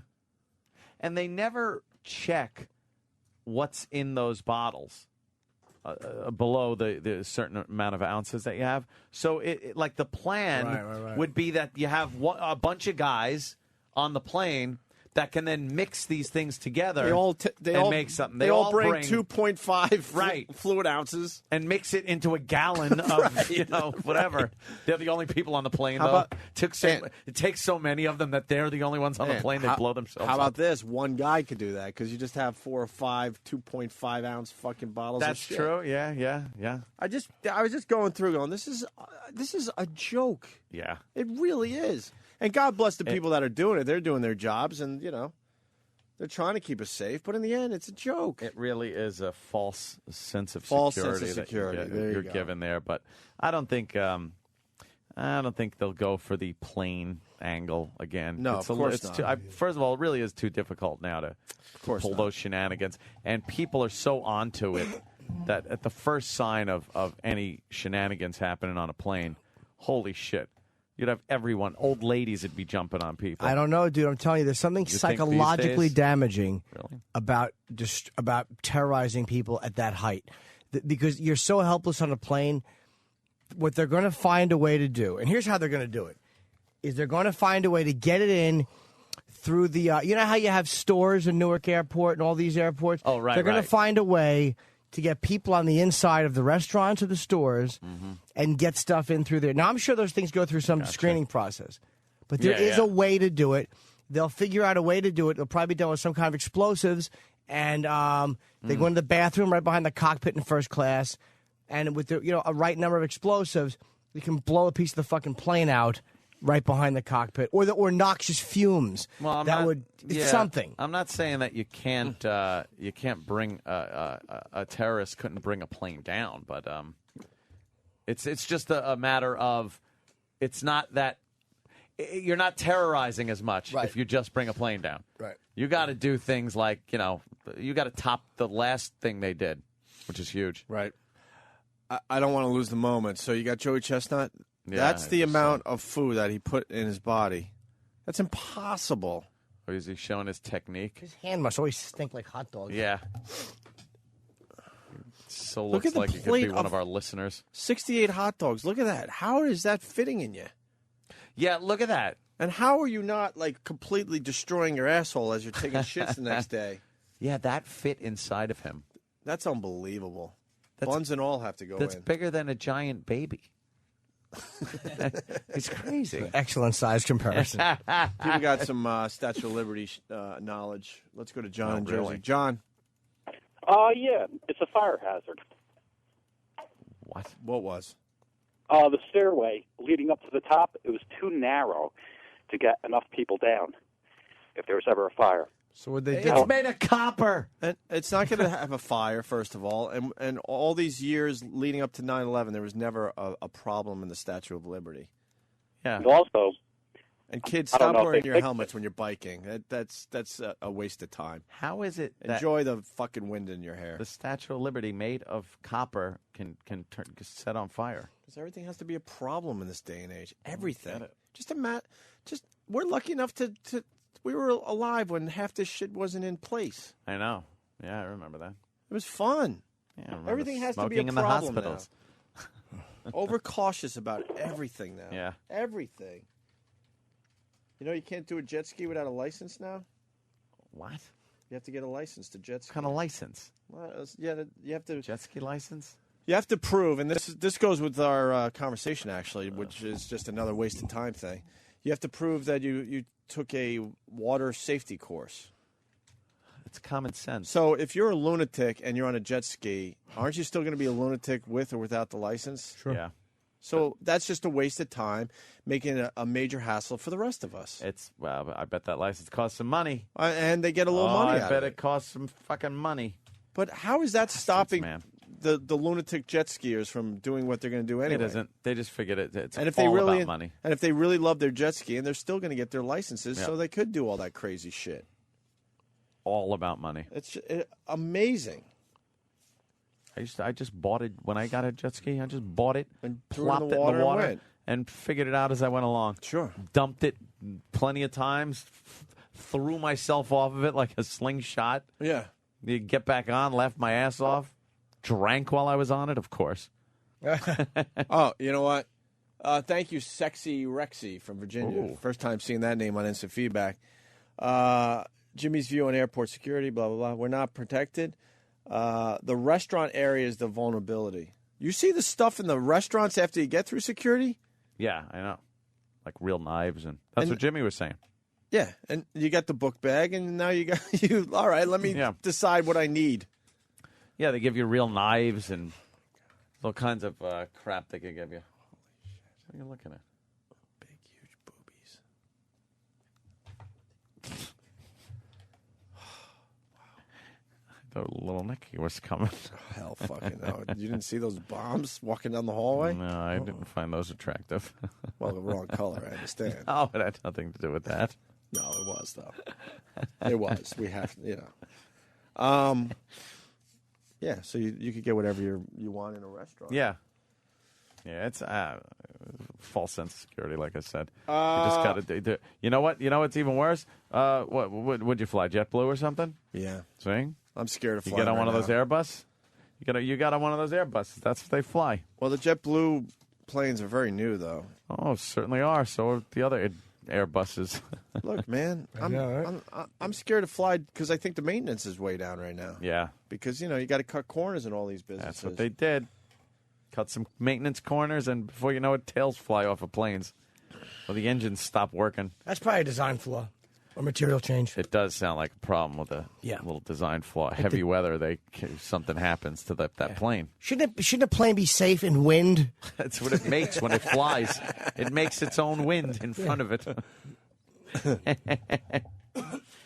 Well, but JetBlue is fun because they make flying fun. How's that? Well, just before we took off from Rochester International Airport. Yeah. Wow. That's a beehive of activity, that airport. I bet. 4th of July weekend, I think we're the only ones in the airport. I'm like, doesn't anyone fly up here? Really? And the pilot comes on and said, you better close the windows. We're going to be going real fast. He didn't say that. He said that. Imagine if he meant it, and not like as a joke. Just as he hit the throttle. Yeah. Hit the old, what is it called? The yoke? The throttle. No, the yoke is what he told. Yeah. The yoke's on you. The yoke is the steering wheel. He actually said, hey, everybody, close your windows. We're going to be going really fast. Yeah. Great. Thanks. They like to have fun with their... I despise airline humor. And they name their planes things, too. Oh, yeah. They get silly. So, they have little names on their planes. They get silly. Yeah. I'll call this plane my wife because it's definitely not going down. Oh, gosh. Yeah, I feel, I don't know why I feel better with a plane with a name on it. Because it's fun. It's like, oh, they named it. Right. Ew, you do? Yeah. Where's the name? What kind of the name's right under the, it's like right in front of the door you get in on. Oh, really? Yeah. I didn't know that. They name it. Like it has something to do with like the color, JetBlue, or something like that. What is that one called? Does that one have a name on it? I did not know this, Ant. Why are you looking on the inside of the plane? Sorry.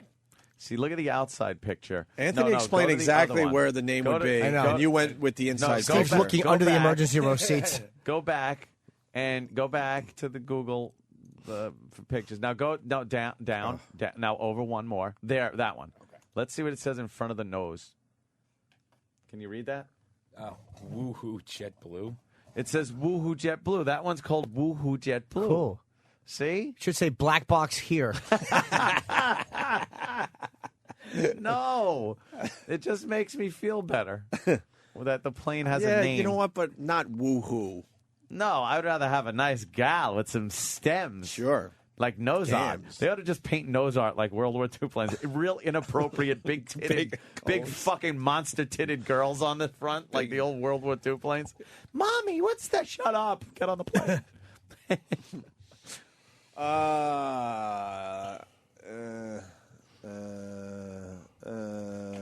See, I think Pan Am used to name it. Let's try this one. We're trying to move on from airport security. Matt, Tampa. Morning, boy. How are you, Matt? Happy birthday, little Yemi. Hey, I got a buddy. Used to be special ops, going across the border, doing things you're not supposed to do. Now he's just a civilian contractor, does security stuff for the government. Whenever they'd fly him around, he'd get bonuses if he could sneak weapons through airport security. Really? Whenever he wanted a TV, he'd just find a way to sneak a gun, sneak a knife on through the X-ray machine in his handbag. He's got a new flat screen TV. That sounds like a fib. Yeah. No, sir. Would they tell him now to immediately confess what he was doing? Yeah, no. After he'd get through, he'd go through. He'd get the security head. All right. And show him the weapon he got through, and then that particular airport would be under. And they would arrest him. But Matt, once again, terrorists aren't stupid enough to have their homemade weapon already made in their luggage, their carry-ons. Oh no, he wouldn't be making homemade stuff. He would bring actual handguns through the airport, and then he would turn it in, show him his government clearance, and I don't know. go on his way. I don't. Wouldn't they just arrest him? Right. And say that's fake, and then what? He would have to make a phone call. No, I mean he had the clearance to go through. Yeah, what if I just make up a card that says I have clearance? I try to get a gun on, and then I just say. If I get caught, I just go, I was just, government. And they're supposed to job. And they're supposed to just assume that this person hasn't turned and he's not a lunatic that just happens to have all this clearance, right? I mean, you can go ahead. Can't people with really good clearance also be lunatics and just lose their minds and say, well, guess what? I got this clearance, so I could easily get this weapon through here. Exactly. Well, how else are they supposed to test the security on these places if they don't have people trying to sneak it through who are being paid to do it? Well, I assume there are people that are paid to do it, but I don't think it's just some guy that... No, he's a civilian contractor. He's a guy that the government pays to sneak weapons through and find loopholes. Well, that's his job then. Right. Yeah, it's his job. He's not just some random guy. He used to be special ops. He's a civilian. I'm not going to argue with you. All right, sir. Thank you. I won't argue with you anymore. You ever take a soda can apart? Well, it could be very dangerous. You ever get cut because you're being an idiot as a kid? You rip them? You rip and fool it around with that? Yeah. Think that can't be used for something? It's a joke. I saw a guy once who took a bite out of a beer can. And he said, check this out. And he gave it to his lieutenant, who said he was going to mail it home. I remember that, too. Stupid bunny. Yeah. Let's go to Jeff. Piece of pussy. Except maybe the Indy 500. Oh, the Woohoo JetBlue plane was named as a publicity stunt to promote the Simpsons movie a couple of years ago. Oh. Matt on Long Island. We got a governor contractor on the line, Ed. Jeff in Jersey. Okay. What do you got, Hey, Jeff? how you doing? All right, buddy. Yeah, that guy's totally full of shit. You're totally full of shit. Thank you. No details, just totally full of shit. We waited for you. Yeah. Michael Jackson in an interview in 1996. Ed. Because a lot of people wondering if he decided he didn't like being black. Was he blowing off his blackness? Blah, blah, blah, blah, blah. And also, he talks about... Is going to get mad at this clip? Probably. And he also talks about how Jesus hung out with kids. So we got two terrific clips from 1996 here. But he kept his loincloth on. Yeah.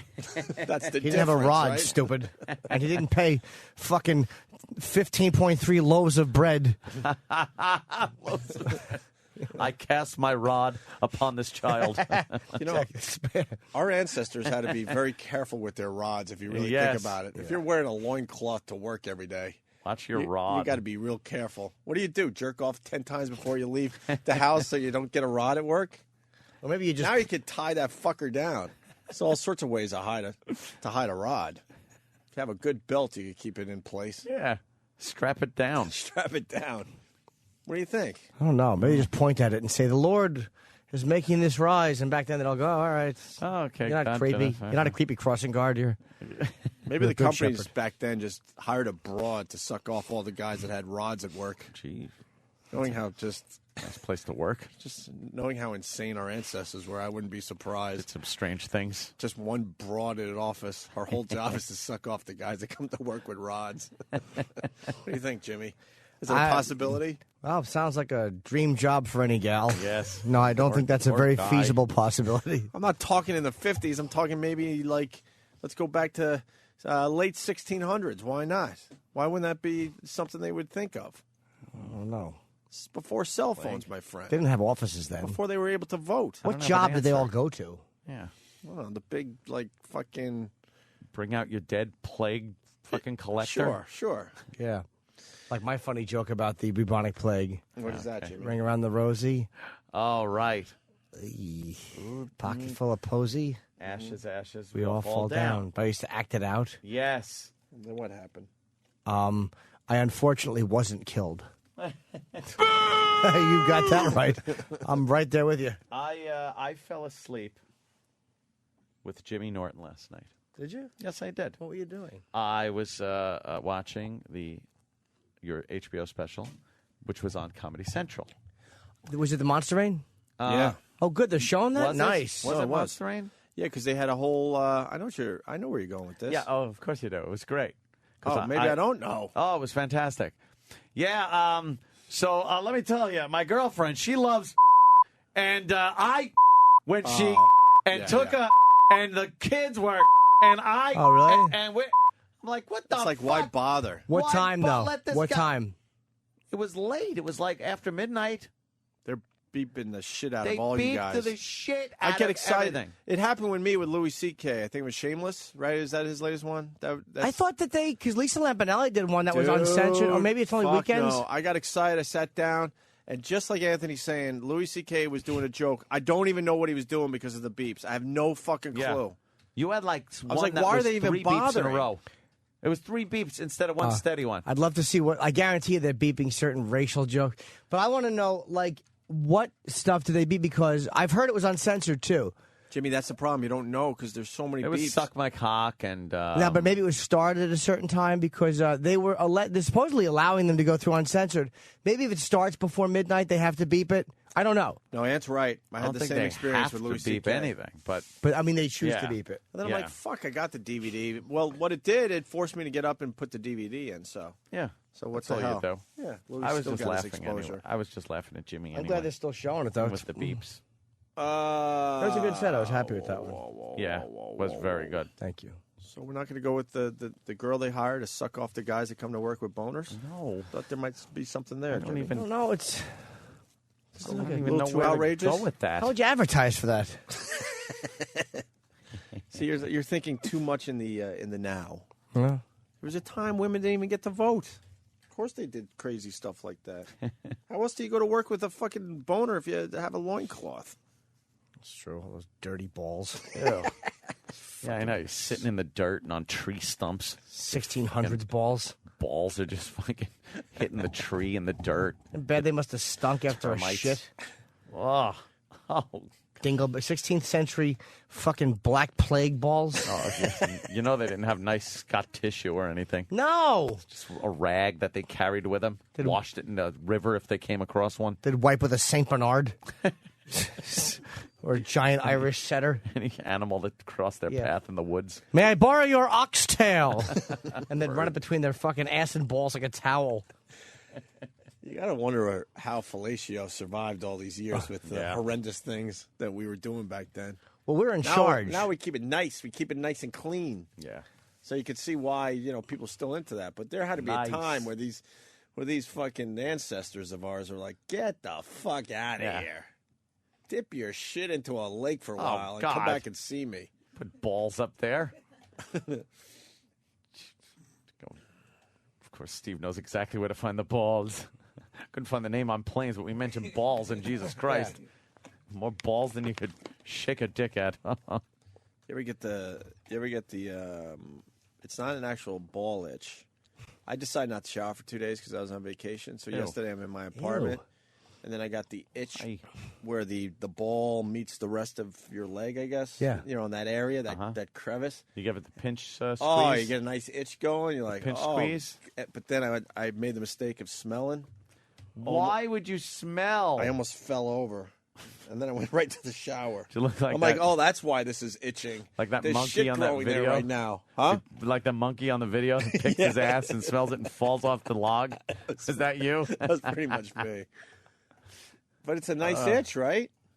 Who's with me? There are some very it's nice a nice itches, itch. But then you realize if you continue itching, you're gonna break some skin, and then it's gonna be a whole nother thing happening. Scratching your bag is fucking amazing. Not the bag. Any of it. The whole area. Yeah. That whole area. Where the bag is a great attaches. place to itch. Where the bag attaches. Nice. I like to scratch my dick by curling my hand into an almost fist, putting my dick in there, and pulling up and down really quickly. It's like jerking off. Yeah. Thank you, literal Jim. Oh, Louis C.K., you're right. The word they beeped out a shitload was faggot. Really? Yep. You're right there, Anthony. But do they beep it after midnight? 1 a.m., Saturday, uncensored. That's Matsui saying. Okay. Who, me or Louis? It's all the same game they're playing, Jimmy, so here you go. Yeah, they beeped you pretty good. You know pretty good. Kyle S. from Indiana. Can you imagine eating an asshole 500 years ago? Well, that's what I was saying. Oh, my good How God. did pussy eating survive? That's what I said. No, you said fellatio. Or which is whatever, either cleaner. one. A dick's on the outside, but a pussy as well, they didn't have like antibiotics back then. I was just saying oral in general. How the fuck did that practice survive? And they didn't even have the crazy shit that was going on. They didn't even have like tampons or anything, so the period was just literally a rag. Mm-hmm. Oh, you have to wash it with. You have to scoop up fucking that sewer water, that fucking river running down the middle of the street that everybody was. Yeah. You have to scoop up that fucking awful Calcutta water into her pussy. Yeah, and clean it. And it was all just putting oils and different things to make them try to smell better, and just horrid. She'd watch her vagina with the heel of a cadaver foot that was sticking off a wagon. But man, they got right in there. They didn't give a shit, right? Dug in.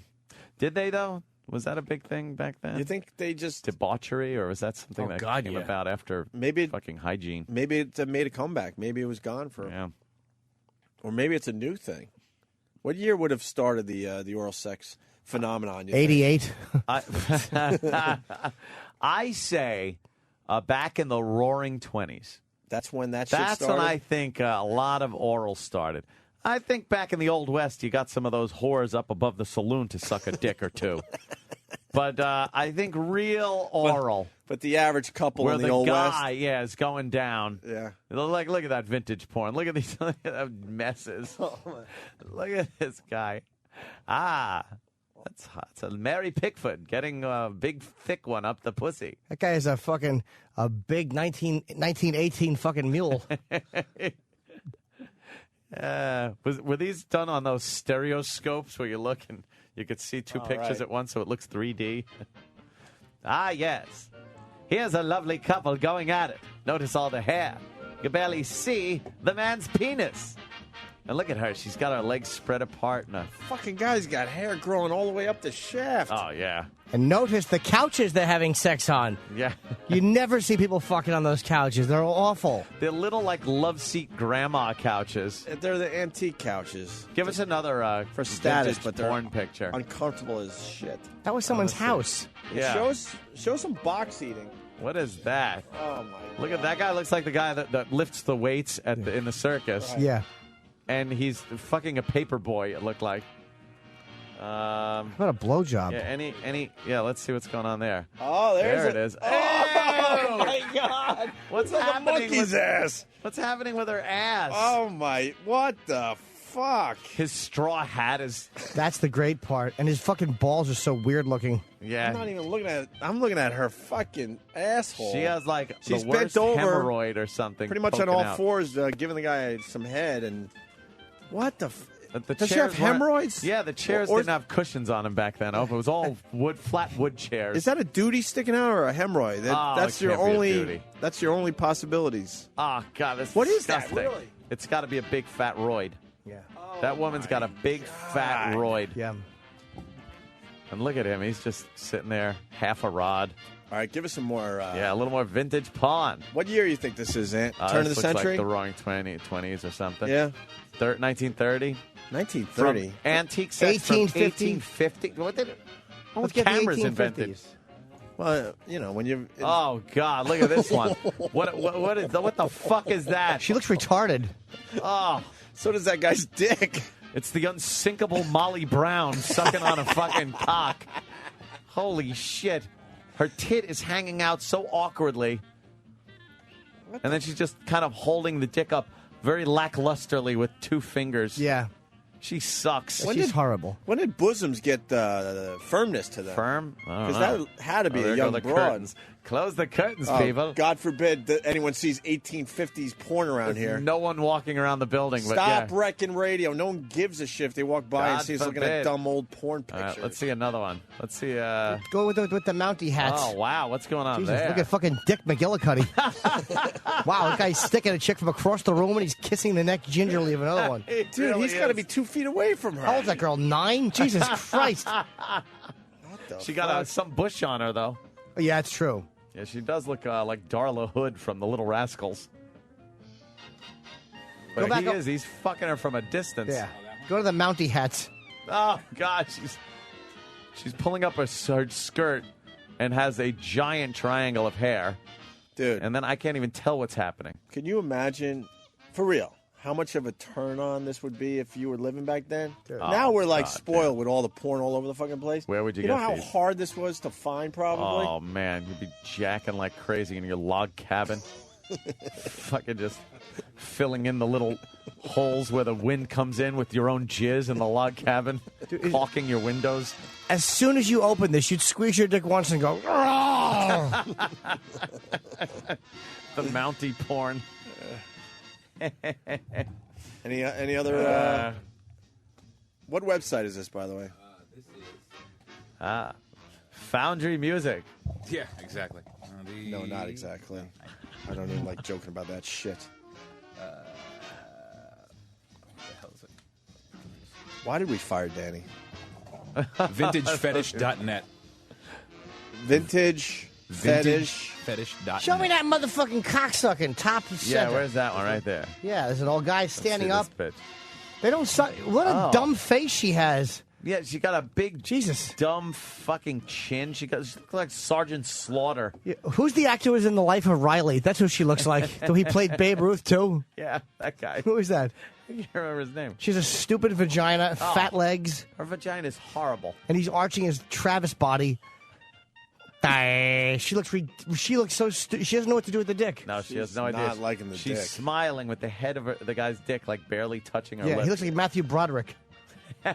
Kind of does. He almost looks like Jimmy Fallon a little. Yes, too. he does. Yes, he does.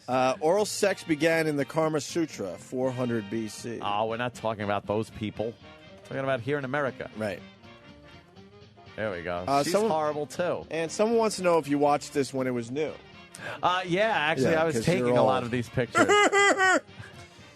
Works in ER, has good scrotum story. You want that? Yes. Why not? All right. I love a good scrotum All story. right. And then someone's saying the Roman Empire fell because of toxic shock syndrome. Stop it. Let's say hi to Sarah, New Hampshire. Hello, Sarah. Good evening. Sarah. Hello. Hi. Good morning. Yeah, I work in an ER, and we had a guy who came in the other night who had a varicose vein go in his scrotum, and he came in with a chip clip on it to keep it from bleeding. Ow. Yeah. Ow. Ow. Yeah, ow. And Wait, you the can doctor- get varicose veins in your penis? in your scrotum. In Yeah, your scrotum? I suppose you can get them in your penis too, but Oh, God. And then what do you have to do? use a chip clip apparently to stop the bleeding. But how do you not get them? Yeah. Don't let the boys hang too much. I mean, Yeah. don't put a lot of pressure on them. That's why I wear a cup? No. Oh, yeah, all the time. I wear a cup. I fucking duct tape my balls up straight up to Well, my and you're belly. also not fat. No, oh, God, that's... But Jesus All Christ, right. Steve, could you put enough cock pictures up on that? My God. All right, He has them handy. Looking at penis anomalies up there. Thank you, Sarah. Oh, chip clip on your nutsack. Sarah, smile, everyone. Hey, you want to do the Michael Jackson? You want to take a break? What do you want to do? What do you want to do? What do you want to do? Yeah, Michael Jackson, definitely. All right, let's get this out of the way. So Michael Jackson in 1996 talking to lawyers. Michael says he's proud to be black. Do you know what these documents are? Yeah. What is this?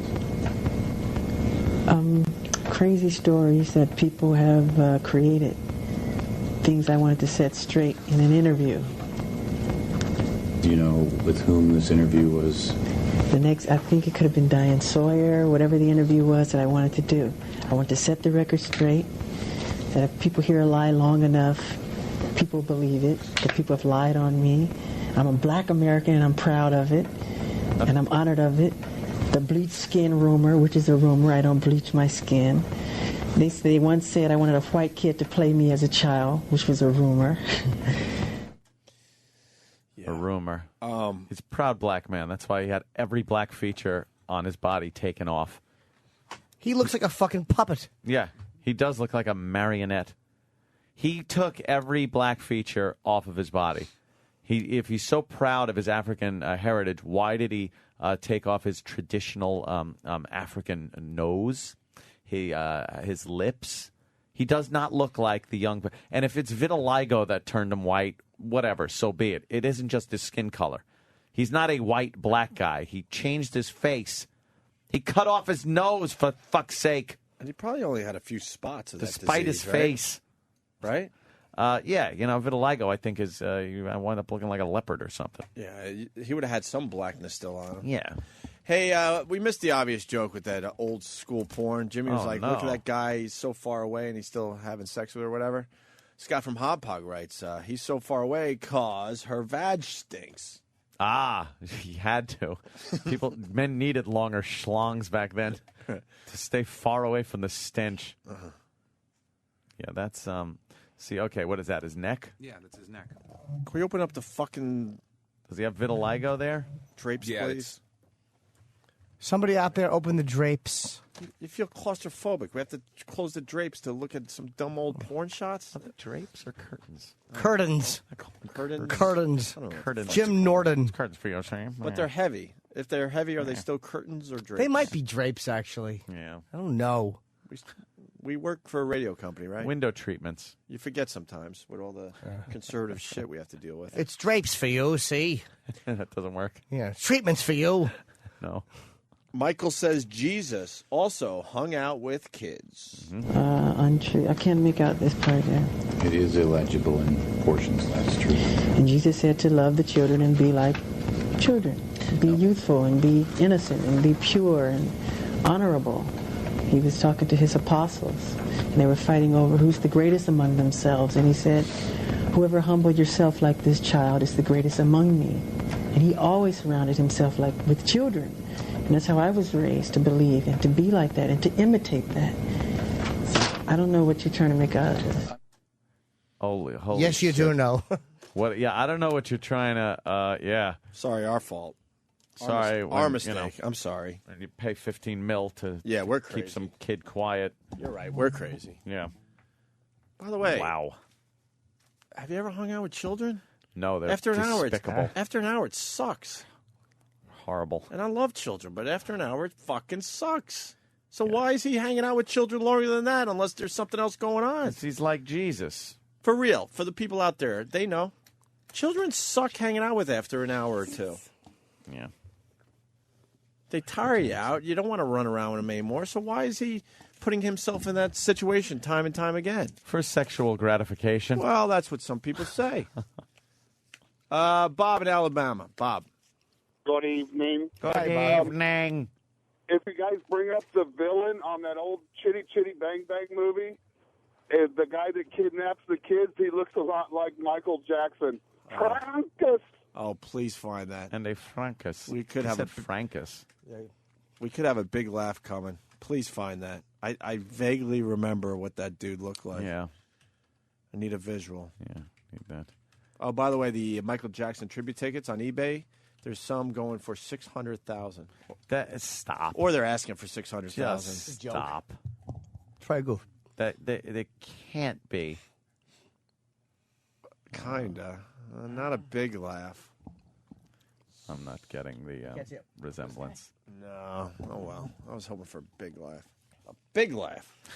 Hey, yeah, when we get back, teacher hands out video to elementary school class. Have you heard? Oh, Jesus, what happened? You heard about this one? No. All right. No good could come of it, though. I know that. Oh, it could be the best story of the day. I'm sure it was not the appropriate video. Mm-hmm.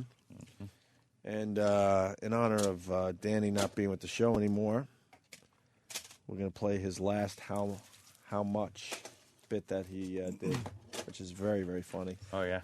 Very funny. We'll go to break with this. Opie and Anthony. Have you ever wondered how many toenails it would take to fill up a jelly jar? How much earwax would it take to fill a spackle bucket?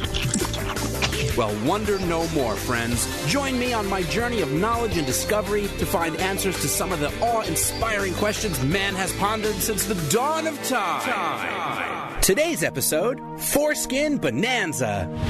Did you know the average human foreskin measures a rubbery 2.3 centimeters long? Laid end to end, it would take 4,007,507,961 foreskins to circle the equator. If we measured height using foreskins, Shaq would be 94 foreskins tall, or 18 black ones. Mankind has patiently waited for the day when science would allow us to measure time in foreskins. That day has come. With 69,971 foreskins per mile and the average IndyCar hitting speeds of up to 214 miles per hour, that equals a speed of 14,973,794 foreskins per hour, or FPH.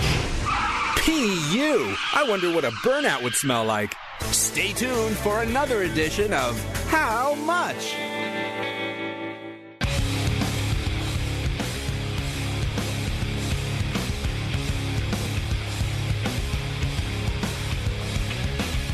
Opie and Anthony on your radio dial.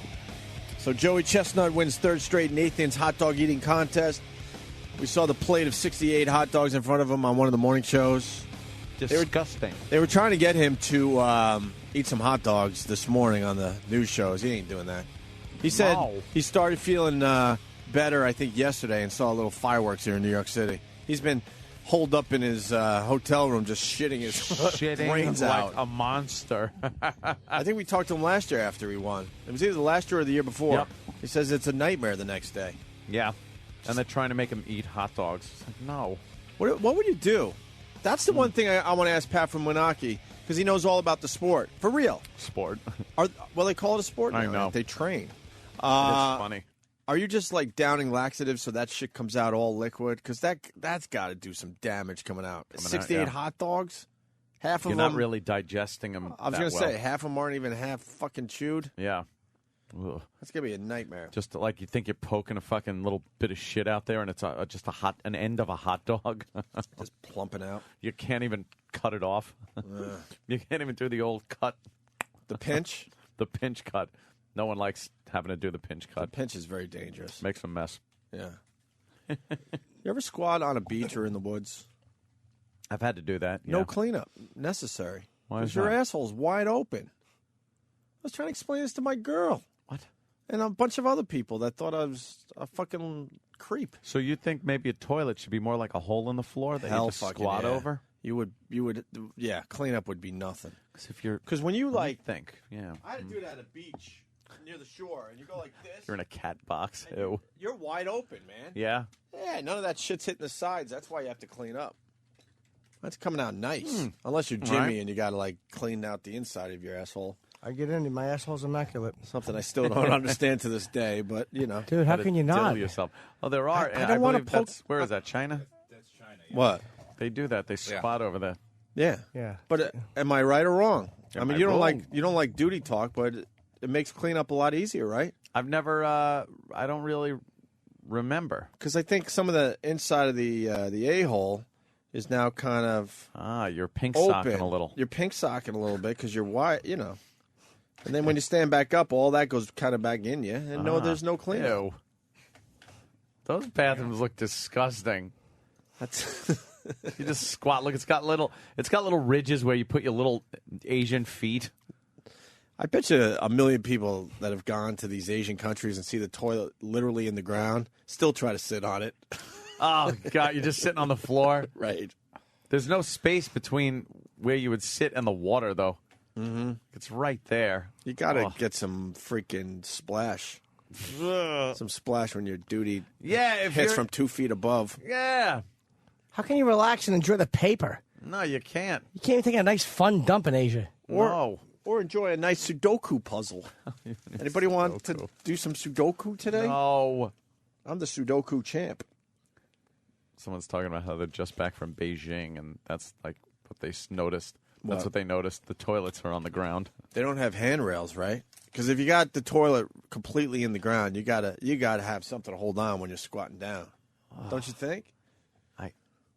I don't know. That seems uncomfortable, though. What? I like a little support when you're doing that. Like that's why I don't like the woods. You just kind of No, you put your hands on your knees. Yeah, I know, Makes but it nice. Everything's braced up you're still like a little back heavy. You know what lean I mean? forward a little bit, So slightly. Slightly but forward. That's what I mean. You're not sitting. You're not a steady base. That's what I'm saying. Easy takedown. The best, and then we can move on. The tall toilets. Oh, the tall boy, yeah. The tall boy rocks. Yeah. You got a tall one, Jimmy? You're up there, you could swing your feet like a little kid in a chair. You're like Edith Ann on the big chair. I hate the tall toilets.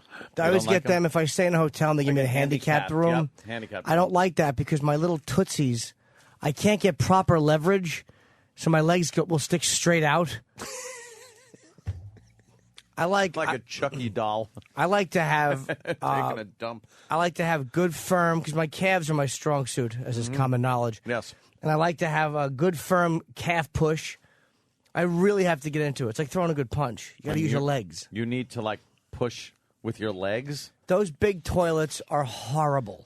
I'll plink what looks like a pebble into the toilet and then walk around the rest of the day feeling blocked and uncomfortable. It's a nightmare. Is that supposed to be the position? Yeah, that's the best position to take a dump? Squatted position is how people take dumps in China. But his ass is sitting on the ground. Yeah, it's just about rubbing. I guess he's supposed to be over one of those toilets. Oh, okay. So then you don't get the splash. Us dumb Americans, we would do it from 2 feet above.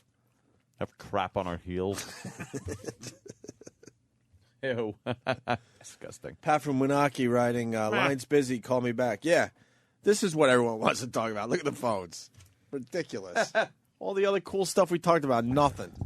Shitting stories, here we go, once again. And we're off. Chris, Fort Lauderdale.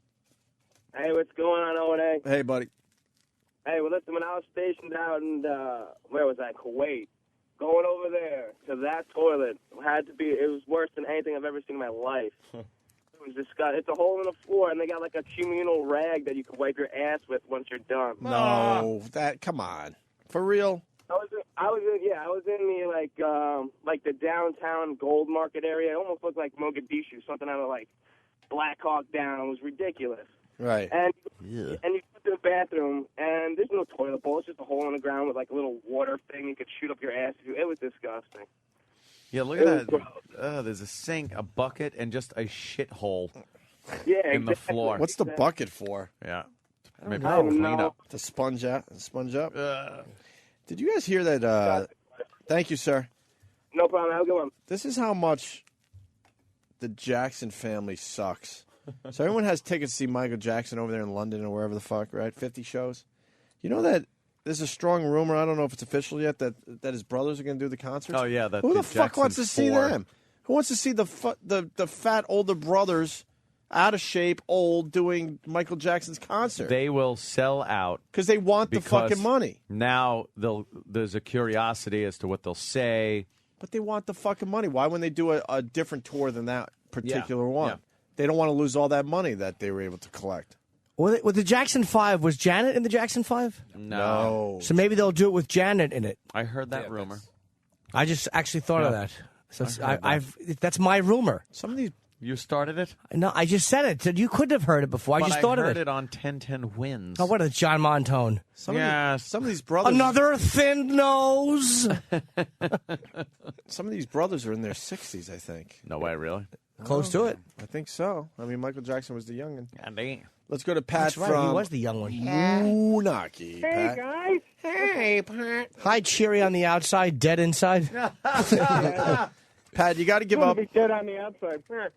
You got to give up on the hot dog eating contest thing because now you got Joey Chestnut doing 68 hot dogs. What's your best? I just did 32 in my qualifier, except My old nemesis, Badlands Booker, did 40. Let me tell you something. man. 32 hot dogs should win the contest every year. 68 is ridiculous. 2001, 25 won it. 2001? 25 won it, so you beat out the 2001 winner. Yeah. But, I guess they stepped it up like every other sport. Well, when Kobayashi showed up, he did 50. Well, we all know how uncomfortable it could be after like a good Thanksgiving Day dinner. I can't imagine what you guys go through the next day after eating all those hot dogs. Walk us through it, Pat. What happens? Well, I'll wallow you through it. You just pretty much right after the contest, I try and make it home. It's kind of like driving drunk. You're driving fat. What, are you woozy? No, because your body already wants to push out shit, is what he's saying. Yeah, right? well, like the eggnog contest is even worse than the hot dog contest because it pushes right through your colon. Oh, yeah. I was shitting on the way home. Not a good enough seal back there? Not enough blockage. Oh. To sort of plug it up. At least with hot dogs, it's somewhat solid. Dude, there are times Kenny picks me up in the morning. I'm like, Kenny, I don't think I'm going to make it to work before my first shit. And I'm not eating 68 hot dogs. And I'm extremely uncomfortable. And sometimes I run back upstairs. Well, actually... Really? Yes, sometimes. Not every day. What do you... You fast a couple days Opie was before the misreading the contest. labels. He thought X-Lax meant dark chocolate. It's like, these are delicious. I love them. You fast a couple days before the contest, so it kind of has room to expand inside you. Oh, I see. Because you've cleared out beforehand. So are you guys taking laxatives, too, just because you don't want to deal with all that coming out of you? No, I explained to Anthony on his little side project there that before the contest, I give myself a little squirt, kind of like a little homemade enema. Yeah. Before the contest. Why? It kind of creates room for food coming in. Okay, I got you. Yeah, he gives himself a little ass douche. I'm surprised that some of these guys aren't shitting as they're in the contest. That'd be something. Just I bet wear you a that diaper, has happened. Wear a diaper and shit Well, yourself. it's not exactly a pants check during the contest, so Yeah. I'm sure somebody has. I would imagine someone has. For real. And I think maybe after that many hot dogs, when he gets back to the hotel, he might have took some pressure off out the other way. Puking? Yeah. Put their Sometimes, like, fingers when down the you've throat? been drinking and stuff, you feel better after you puke. Yeah, certainly do. Yeah, imagine puking up that much food. That's got to hurt like a motherfucker. Oh, my God. Well, I think at that point, it's easy at that point. You just open your mouth, and sort of like the baby bird. Just open your mouth, and it just comes flying out. Oh, God. Yeah. We're getting the ages of the Jacksons. Who wants to see Jermaine, 55, Tito, 56, Randy, 48, Marion, 51. Marlon. Oh, Marlon. Of course, Marlon. And then Janet, 43. Not Janet, but did any of the other Jacksons have a solo hit? Jermaine did. With what? Dynamite, I think it was called. Hold on. I have to look it up. Dynamite. Yeah. Dynamite. Mm-hmm. Pat, continue. So, so it's just 10 minutes of eating. It's a lot of eating in 10 minutes, but you recover. You just spend like the next day digesting. That's your main job in life at that point. Pat, he ate 68 hot dogs, okay? Now, the quick math is 6.8 per minute. Yeah. That's impossible. You can't. So he obviously isn't even chewing these things. Is he swallowing them? Shoving them down like a cocksucker. If you look at it, Joey's mouth, he's kind of got like the jaws of a Rottweiler or a pit bull. Okay. He's got a wide jaw, and it goes down quick. There's Steve saw a video of him doing 64 in a practice run. Wait, how many days in advance do you down his throat? What do you mean? He practiced an 864 on his own? Yeah, how far in advance do you do that? He does a cycle of not eating for a few days and then going for a record, and then not eating for a few days, going for a record. But and up until the contest. He probably starts a couple months before the contest. And he won't eat for a couple days in advance before? That's not going to. Yeah, that can't be good for your body. But first he'll stretch, All right. He'll stretch out his stomach with water. Can I say it again? 6.8 hot dogs per minute for 10 straight minutes. Think about that. That's Think about it. insanity. Right now. It's like, okay, I got to get 6.8, and you just get it in. You get the 6.8 done, and now the next minute starts, and you got it. That's crazy. Well, he does like 12 in the first minute. No. Yeah. Yeah, if you look at the contest, you look at the numbers in the first minute. Actually, I think he's done like 15. Him and Kobayashi, they do like 15. I did like 7 in the first minute. And then you slowly slow down. That's amazing. If I kept up a 7 pace, yeah, have 70, I'd be winning. Who came in second place and how many?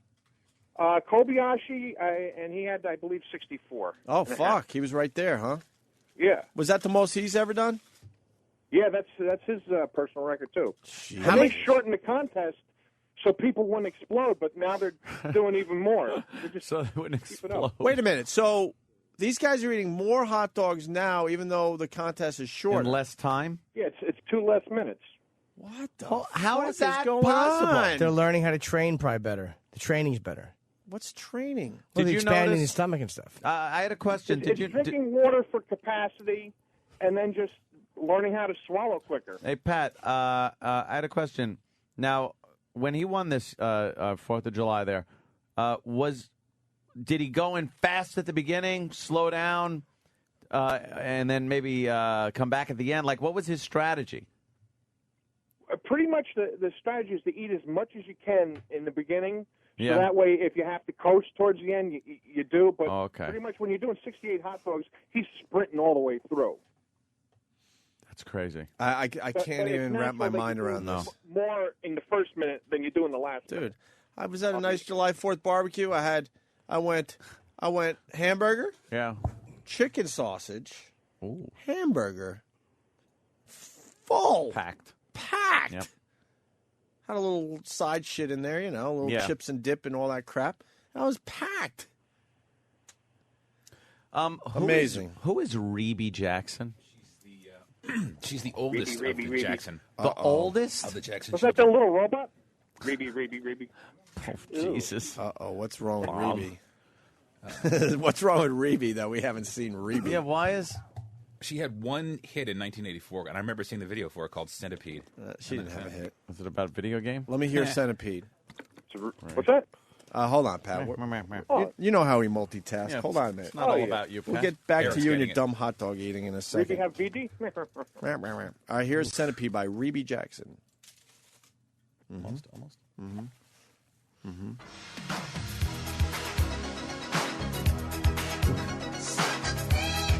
It's great. It's almost like me watching Electric Boogaloo. White lines. It's great. I want to put on like a really bad fedora and pop lock in like lime green cargo pants. This was not a hit. This was not a hit. Terrible. I don't remember hearing this ever. Yeah. What was it up against? The sounds of vomiting? I don't remember this. Anyone remember this for real? Oh, the video's horrendous. Oh, really She has bad. like electric bolts, like lightning shooting out of her hands. It's bad fake lightning. Yeah. And she's trying to be all sexy. She's not. She's wearing Michael's dress. Now there's a cobra shooting electric out of its face. It's the year after he put out Thriller. Yeah, she's doing this dribble. She belts out Centipede. The whole family got a shot after that Thriller album. You know what I mean? It was a hit by accident. They just heard Jackson and they voted for it. Yeah. Oh, this one? Oh. Dude. Now there's a tiger walking down a hallway for no reason. Oh. What is this? This is a perfect video for that literal interpretation shit we were doing a couple weeks ago. All right, enough of Centipede. Never heard of it. It's a good song. That off. Which makes Brooke Hogan seem entertaining. And well, give me a hit by Jermaine Jackson. What was it called? Dynamite. Can we hear Dynamite? Is that the song that goes "Let's Get Serious"? No, that song is "Let's Get Serious." Yes. This is Devo. This doesn't sound familiar at all. Familiar either. Dynamite, Jermaine Jackson.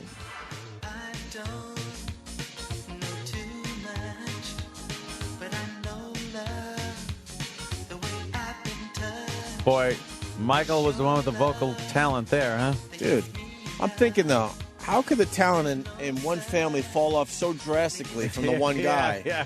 You would think some of these guys would have something. Nothing. The Jacksons always try to be tough in their videos. Like he's wearing an orange tank top and he's running around with tufts. He's in prison. Yeah. This was not a hit either. For real. Why is he trying to be tough? They're not a tough family. No, they're not. Otherwise, one of them would have beat up the dad. Jesus Yeah, Christ. a tough guy. The punching bag 5. These fucking kids actually had sand in their feet, so they'd bounce back up. They never threw a punch back in their lives.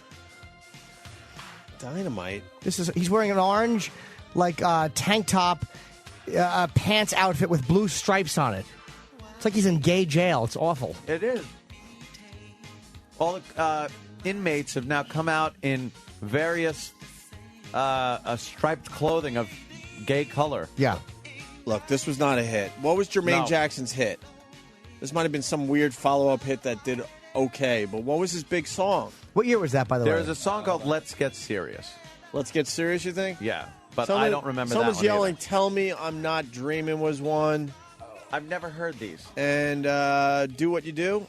What was the big hit? Just Google Jermaine Jackson's big hit. Right. There's not going to be a million there of you them. go. He just Googled the word hit. Oh, I didn't. I know. And then we got to get back to our shit stories. Well, that ties in perfectly with our shit stories. That was auditory shit. What song is this? Let's Get Serious? Okay. Let's Get Serious? I don't know this. This wasn't a hit either. Well, you probably didn't run in the same circles, Ant, as the people that enjoy this song. Well, yeah, true. Yeah, you were listening to Thin Lizzy in a fucking alley somewhere with 5 other burnouts passing a joint. And a bottle of Jack. Wow. Yeah. You do know me. Yeah. Just because it was Tuesday. Yeah. 5 white trash dickheads in army jackets. Yes. Fucking awful mustaches. Yes. That was us. Smoking Marlboro Red and a Winston. The guy who thought he was really salt of the earth would smoke a Winston. Yep. Hated Winston. All right, look, this isn't the hit either. No, Tell Me I'm Not Dreaming was the duet with Michael. Let's hear that. Oh, okay. See, had to Well, get Michael see, you had to in get there. Michael in. Yeah, of course he did. And Not what year in was there. it? We don't even have it in the system. How are we going to play it during the fucking tribute thing that SiriusXM's doing for Michael? Yeah, we want to do a tribute. Yeah, we're tributing. Tributing. Oh, boy. We're tributing. There's no way to back out when you put the emphasis on the wrong syllable. Yeah, I know. We're tributing. No. Oh, this guy. Pat, you done? No, I'm going to hold on to you. I like you, Pat. Hold on there. We got Pat from Staten Island. Pat. Hey, buddy. Good evening. Hi, Pat. Good evening. I drive a bus for New York City Transit. You drive a bus. And you get to Mr. Marshall. You get to the end of the line. There's nowhere to shit, so you just hang your ass out the back door. You know, you hit that yellow tape, and before the Metro card, we could use those. Remember the old-fashioned paper transfers? You put 5 to a finger, 1 to a finger. No way. I swear to God. No way, no how. I left the gingerbread trail all over Staten Island. Don't explain the smell. I like this guy. Everyone thought it was the fucking dump. It's this guy. That's this guy. Hey, listen, I got one more for you. I was doing express bus to Manhattan, and all of a sudden it smelled like somebody just ripped a wicked fart, but it wasn't going away. It was lingering longer. And all of a sudden, here comes a guy with a briefcase and a nice suit walking up the center aisle, and I let him off on the BQE because he shit his pants. Jesus. That's a true story. He was scared. He was, frightened. Your driving must have been very erratic. Yeah. Thank you, I Pat. got a million of them. Cool. All right, thanks. A million shit the pants stories. Yeah, save them because we don't want all of them Yes. at once, you know. Could someone explain why one of these screens has to go black every 5 minutes? You mean the TV news? It's the Michael Jackson does. No. Oh. No, it's the monitor he's talking about. It's kind of a hindrance to the fucking radio show. I got a million shit stories. That's actually on his dating profile on Match.com. I have a Class D license and a million shit stories. There's someone out there for everybody. Line up, gals, and I always have change. Wink. You guys want to go with come back? a fun shitting story and Honduras or technique of dumps without wiping? I have to go with the technique of dumps without wiping. Educational. Yes, it could help us all. Is there anything better when you take a really nice one and then you go for that wipe and there's nothing? Nothing there. You feel like you won the fucking lottery. Squeaky clean. God damn, is that a good feeling? Yep, then you realize you just pissed. Joe, Queens. Hey, what's up, guys? Hey. Dumps without wiping. If you have a normal dump, 90% you won't have to wipe at all. If you have kind of a messy dump, it's just reduced wiping. Everybody's normal instinct is to lean forward like you're reading a newspaper, but instead you got to do the opposite. You got to lean back. You can put your hands behind your head like you're stretching out, and the shit just comes out real smooth. Next thing you know, you wipe, and there's nothing there. That could be the worst thing I've ever heard. I'm trying to imagine. Now, Your back's against a cold fucking septic tank? No, you're not supposed. You're supposed to lean back a little bit, right? I'm not feeling that. Feels like you you're lean back, and then you could put your hands on your knees like you're sitting all like proper, like the ladies do. It feels like if you lean back, your butt cheeks will clench more. No, all you have to do, an adjustment to what he's saying, just get a nice posture going. Get that back straight up in the air, and you're going to have a nice dump. Right, Joe? Opie, yes, absolutely, Opie. You're right on it. Me and you, Jimmy. Me and you, a coffee table book. What do you say? I'm in. What do you say? I love it. How many pages do we need? 10 pages, and then we make a fortune. 10 pages. We could do kind of like a picture book where, you know, you can sit Picture there. book, a couple of illustrations. Pop-up book. Pop-up book. It shows you sitting perfectly like a pop-up straight up of your duty. Perfect posture as you dump. Yeah. You had something for Jimmy, too, Joe. I'm sorry. Oh, Jimmy? Yeah. Yes, sir. Oh, I was wrecking this bit. Was that it? See, it was Jimmy. Sorry, Joe. All right. Shit himself on a date or had fun shitting in Honduras in the military? I like the date shitting. Really? Yeah, it's all right. Inappropriate, embarrassing. You ever make cumsies on a date? Well, that's usually the goal. Exactly. It's not a date if I don't make cums. It's just a family outing. Without touching? Oh, no. That's me either. Oh, really? Just wondering. Tom, Chicago, from the Windy Good City. evening. How are those fucking Cubs doing? They're doing okay. What about the White Sox? I don't even know. Fuck the White Sox. Oh, see? I like this kid. You can't support both teams. Well, yeah, why don't you tell that to Mets, a few Yankees. New Yorkers? Mets, Yankees. You got some of these guys, they fucking support both teams. Yeah. Go ahead, Tom. All right, so I was in high school, and I met this chick at a bowling alley, so we went out like 2 weeks later and went out on a date, and I was at Steak and Shake. And I thought I had a fart, and it was one of those farts where you didn't think it was going to be anything, so you kind of do your little test part where you lift up the cheek and let one go, and you don't smell anything, you don't hear anything. So I continued to let it go, and it was fart, fart, fart, fart, shit. And it was pure liquid. Oh. So there I am sitting there, and like I'm trying not to be a dick and just get up in the middle of a conversation. So I'm just kind of smiling politely and waiting while I'm like levitating on the bench. Ugh. And then I ended up having to go into the bathroom and waddle into the bathroom. But there was a steady stream of people coming in and out, so I couldn't just walk out and throw away my boxers. So I just threw them in the corner of the bathroom and waited for them to have to come clean it up later. Oh, yeah. Oh. A liquidy one. You can't even like clean up. You got No, it took me two things of toilet paper to clean it all up. You got the squishies. Yeah. All right. Thank Jesus, you, Tom. Steve. Now, Which is not necessary. Leaning back puts pressure on certain nerve, aiding in the shitting. Paul Bear shit himself before military funeral or had fun shitting in Honduras in the military. That's very disrespectful, the shitting himself before the funeral. Yes, of course. So let's go to that one. He was very distraught, obviously. Yes. The fuck? This can't be true. Paul, Jersey. How's it going, guys? Hey there, Paul. Hey, it wasn't me that shit myself. It was one of my my other comrades. We were doing a 10-man funeral for a retired lieutenant colonel. We were going down the turnpike to exit 2, and the guy couldn't hold it. He tried to plug his butt with his own fingers. Needless to say, it was a success when he shit himself all down his pants. We wore really tight pants also, so we had to do the funeral with 5 guys instead of 6. Oh, really? Yeah, it wasn't fun.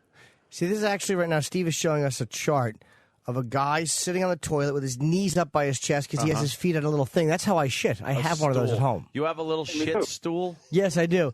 Because that's the way you're supposed to shit. Don't listen to the other guy with the fucking. You're supposed to sit with perfect posture and your feet. No, you're not. That's the way you're supposed to shit. Like you're sipping soup at a table. Yes. Wonderful. No, Yeah. dude. When I got a tough one, I lean back and it eases out. No, the way your intestines are shaped, that's the best way to do it. The way he's doing it, the way the man, the man is sitting on the toilet regular with his little knees up by his chest and his little footsies on a stool.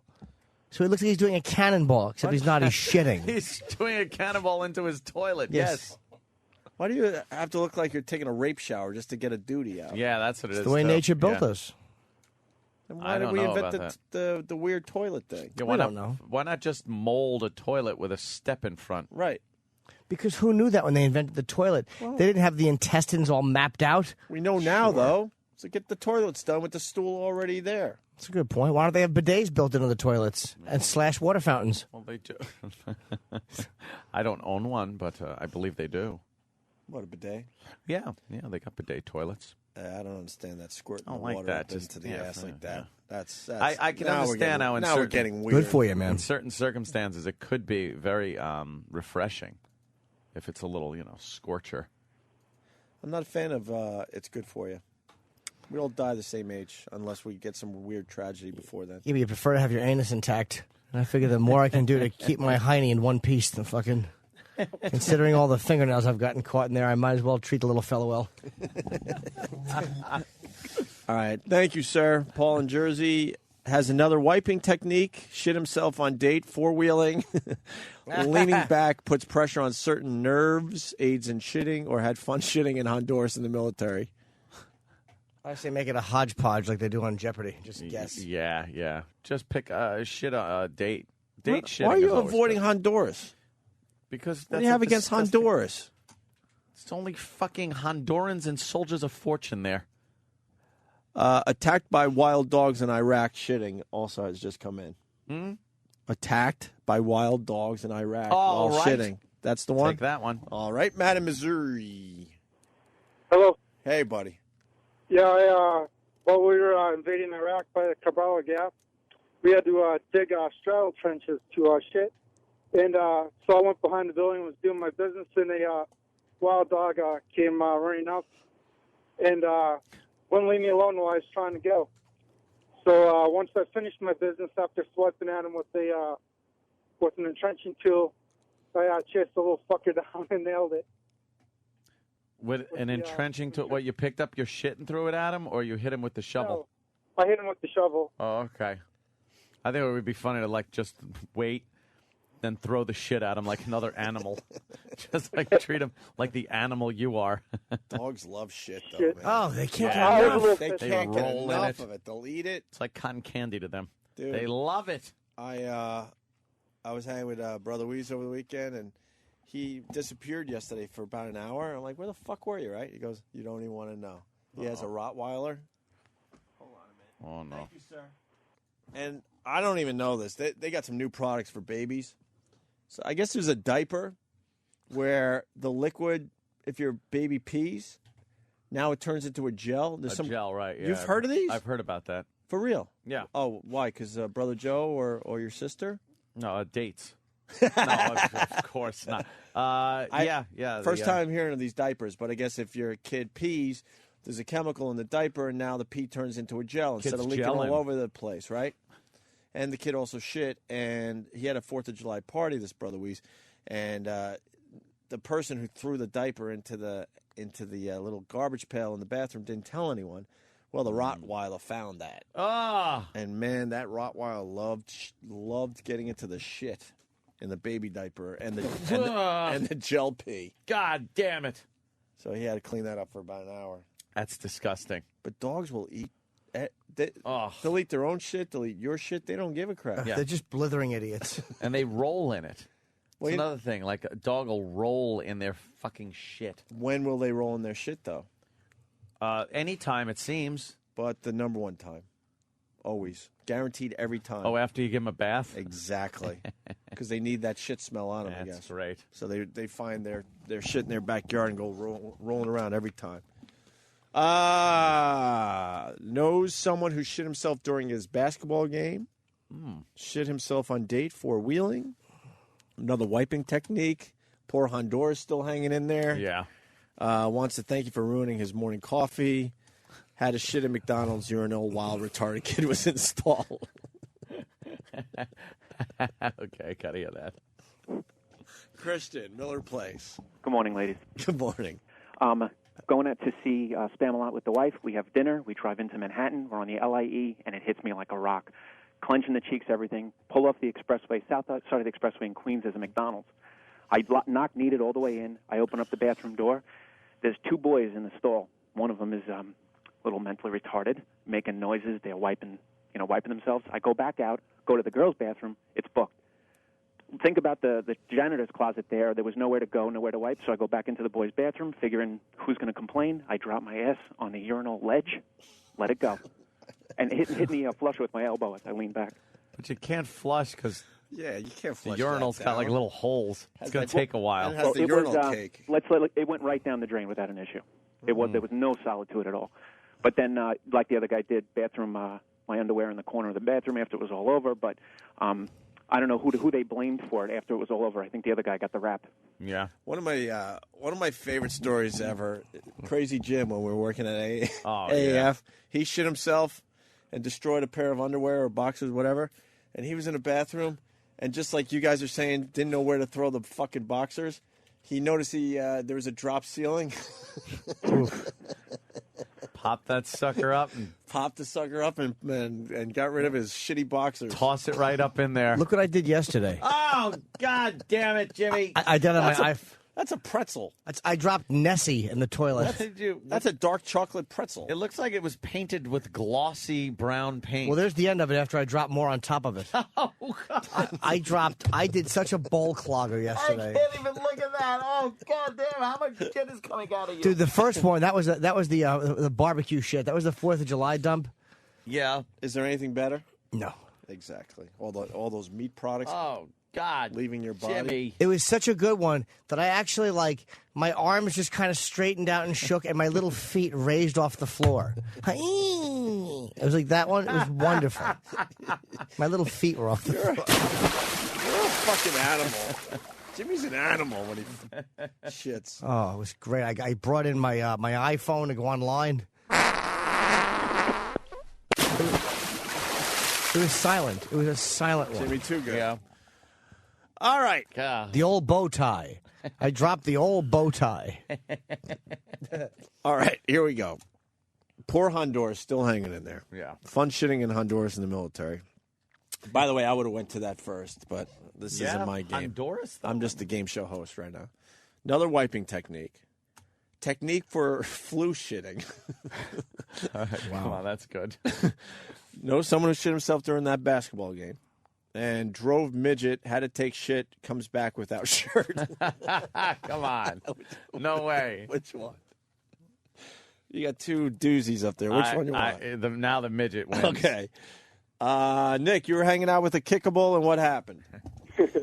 Well, I was in the carnival about 2 years ago, and we were making a jump from North Carolina to Florida, and it was October or whatever. And I'm riding with this midget, and he smelled bad because he could never reach the shower handles and whatever. So anyway, he's sitting next to me. He's like, man, I got to shit. And I'm like, well, we had just passed the rest area, and there wasn't going to be another one for about 10 miles. And I was like, well, we'll stop, when we can. And then he starts wriggling around in the seat and stands up on the seat, braces his back against the seat, and he's pinching his butt cheeks together. And next thing you know, he's like, I got to go right now. So I pull over on the side of the freeway. This little guy jumps out, runs into the woods, and he's got a T-shirt on, and he's cut off camouflage shorts. 5 minutes later, he comes running back out with no shirt. Jumps back in the truck, stinking like hell, all sweaty and nasty. And I was like, what happened to your shirt? He's like, well, I didn't have any toilet paper, so I took my shirt off and wiped my ass with it. I'm like, perfect. Good thing you weren't on the way to a black tie event. That would have been embarrassing. Wiping his hiney with his tuxedo or his top hat. Top hat. Oh, God. You That would be actually, I stand corrected, that'd be a great time. You could just shit into the top hat. It's like a portable cloth toilet. You just put it back on. Yeah. No, you don't do that. Thank you, sir. That's a good one. No. You wipe with your cummerbund so you can still go to the event. And your underpants and black socks so you can still get away with it. Hey, by the way, Nick. Yeah. I saw, because JetBlue has those sweet TVs, as we all know. Yes. I was watching the Shaq press conference. And, man, your owner is a true fucking hack. I'm excited for the Cleveland Cavaliers. They got Shaq? Yeah, they got Shaq. They got a real shot at winning this damn thing.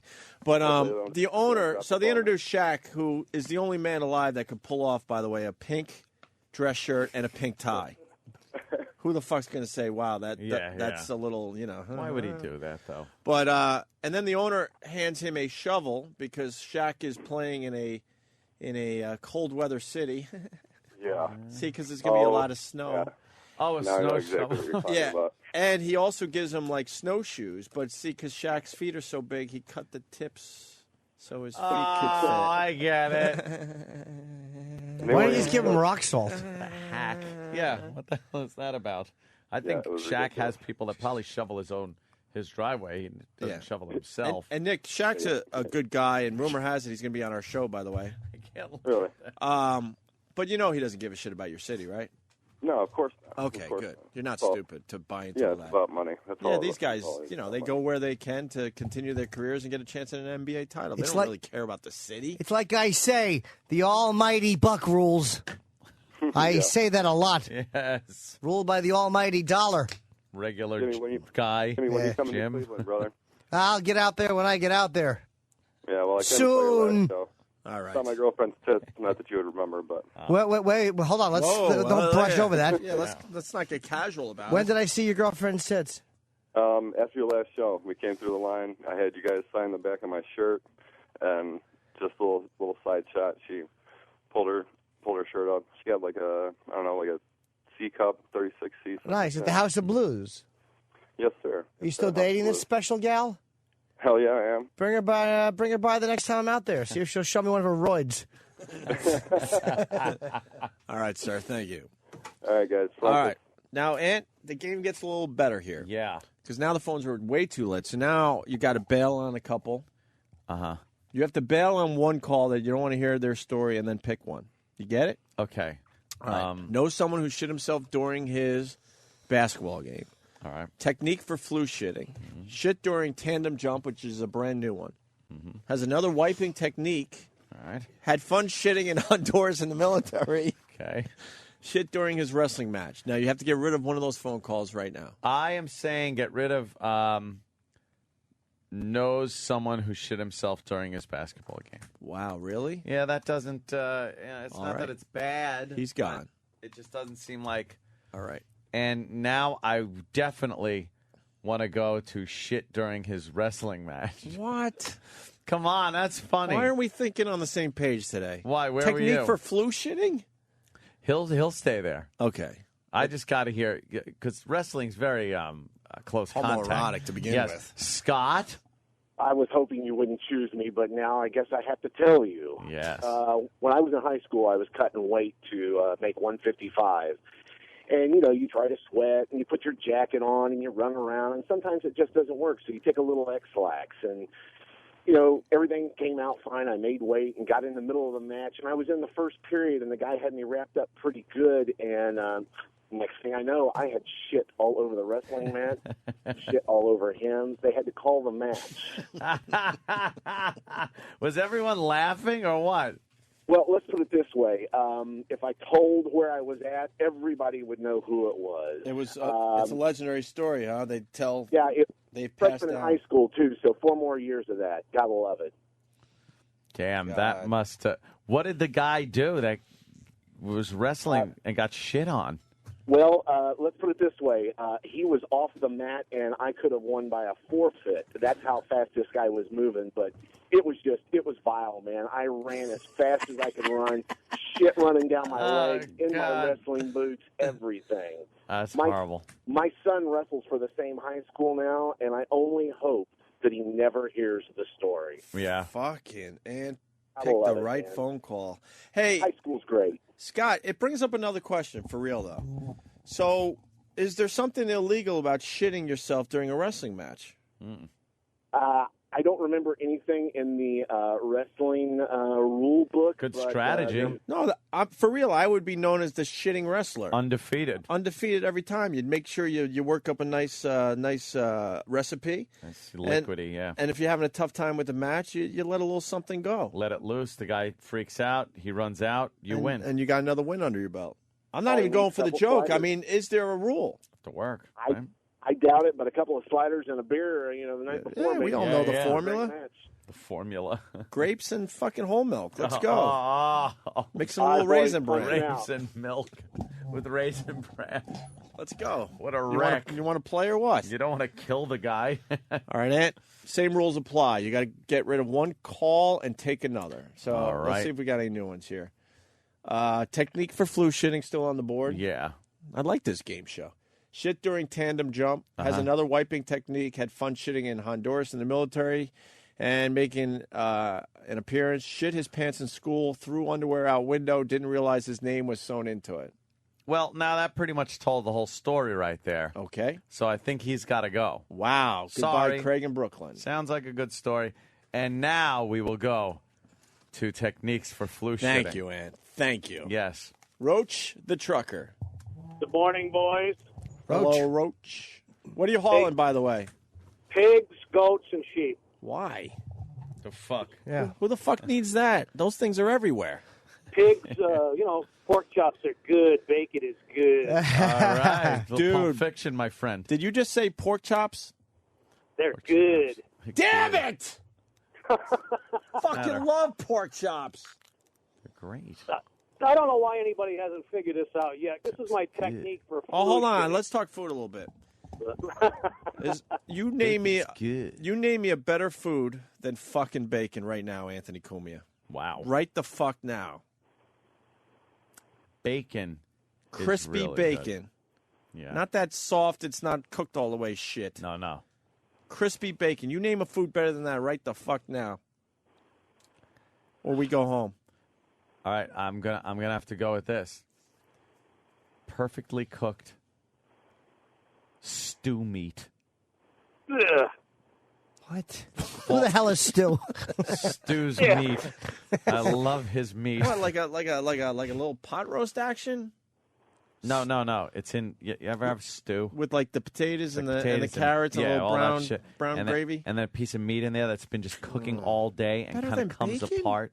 Yeah. Oh, I got. How about pork or beef in sauce and like homemade tomato sauce that's been cooking for fucking hours on end, and it just comes apart. Melts in your mouth like muddy used to make a mangy. How about a frothy glass Here we go. Yes, Jim. of chilled lima bean juice? Good stuff right there. Huh? Perfect at a picnic. Bacon just fucking rules. Go ahead, Roach the Trucker. Technique for flu shitting. This is perfect, and I've got it down to a science. How about liverwurst ice cream? That's better than bacon. Listen, no cleanup, no splashback. Hit the handle, and then let her rip, and it goes into the center of the cyclone as it goes down. There's no cleanup.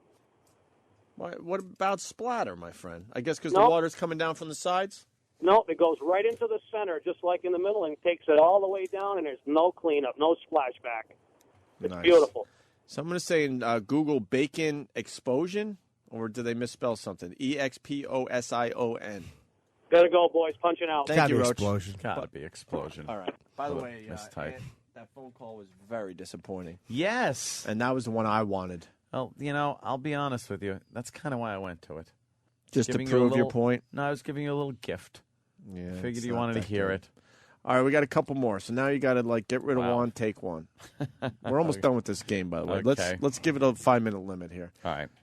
Colonoscopy prep shit story. Mm-hmm. Shit himself while puking at a Black Sabbath concert. Threw a little nugget in cup of person in front of him. Shit during tandem jump.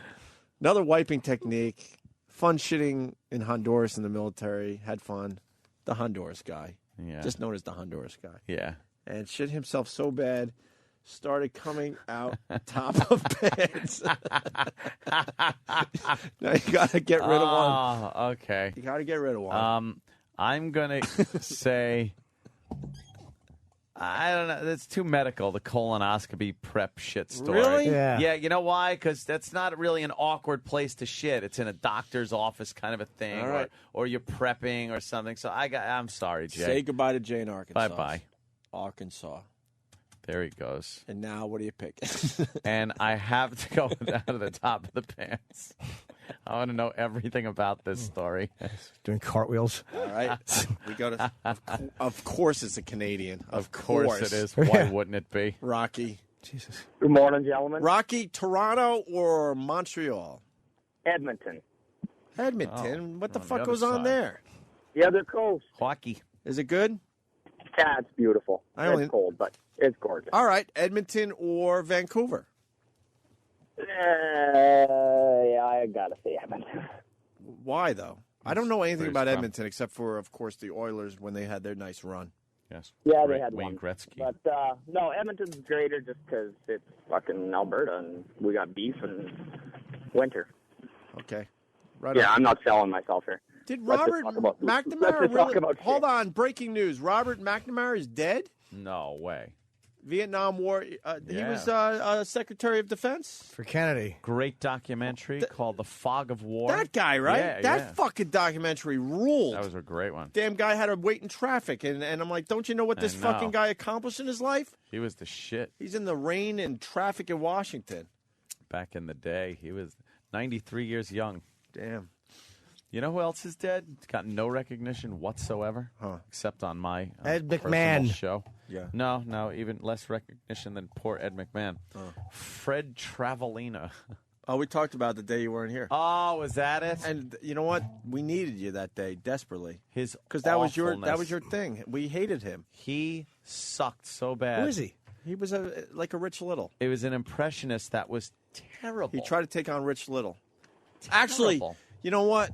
Yeah, and when I was talking about that show, I'm like, fuck, why isn't Anthony here? Could Yeah. someone pull some, Travalino? Fred Travalina. Lena. Pull some of his impressions. You're not going to believe how horrible they were. I put some on the Oh, you did? compound. Yeah, it was so douche chill inducing. There was one point where he came out with Sammy Davis Jr.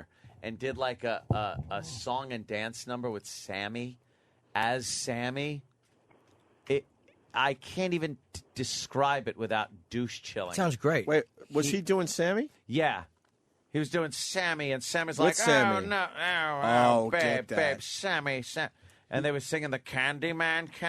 He's doing the face and dancing. And You know who reminds me of Fred? I get douche chills. Travalina. Who? Billy Crystal. Oh, yeah, okay. Billy does good impressions, though. Shut up. He does, actually. Really? Billy Shut did it. Ali? Yes. Billy made a living doing Ali. It was terrible, his Howard impressions. Cosell. End of Horrible. story. I don't remember his Crystal. It's horrible. Horrendous. I like when it does the black man from Louisiana. Yeah, I played my horn for many years. Yeah. Shut up. No one cares. Can we get the Travalina impressions? He's got something. Fred Travalina was Well, let's get Well, Rocky. that's kind of hard. That's more of a visual. But Yeah, no, you got to get some audio. Can we hear it?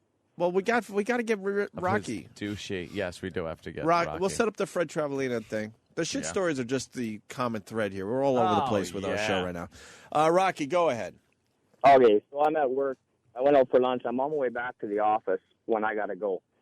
I figure I can make it. I get close to the office, and I'm squeezing it pretty hard, and a little bit starts oozing out. No big deal, right? I can live with that. I'll throw the boxers out. As I'm pulling into the parking lot, it starts coming out more and more and more, and there's no holding it back. So now I got to drive 30 miles home to change because I can't go back to the office like that. So I got my feet pressed up on the floorboards of my truck.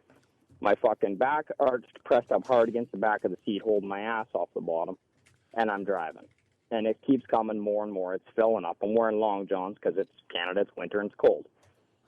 And when you finally commit to sitting down in your seat, right? I mean, everybody knows that's a fucking commitment. Sometimes you don't have a choice, right, Rocky? You don't have I'm a with choice. you. Your knees are shaking. I mean, you can't do that for that long.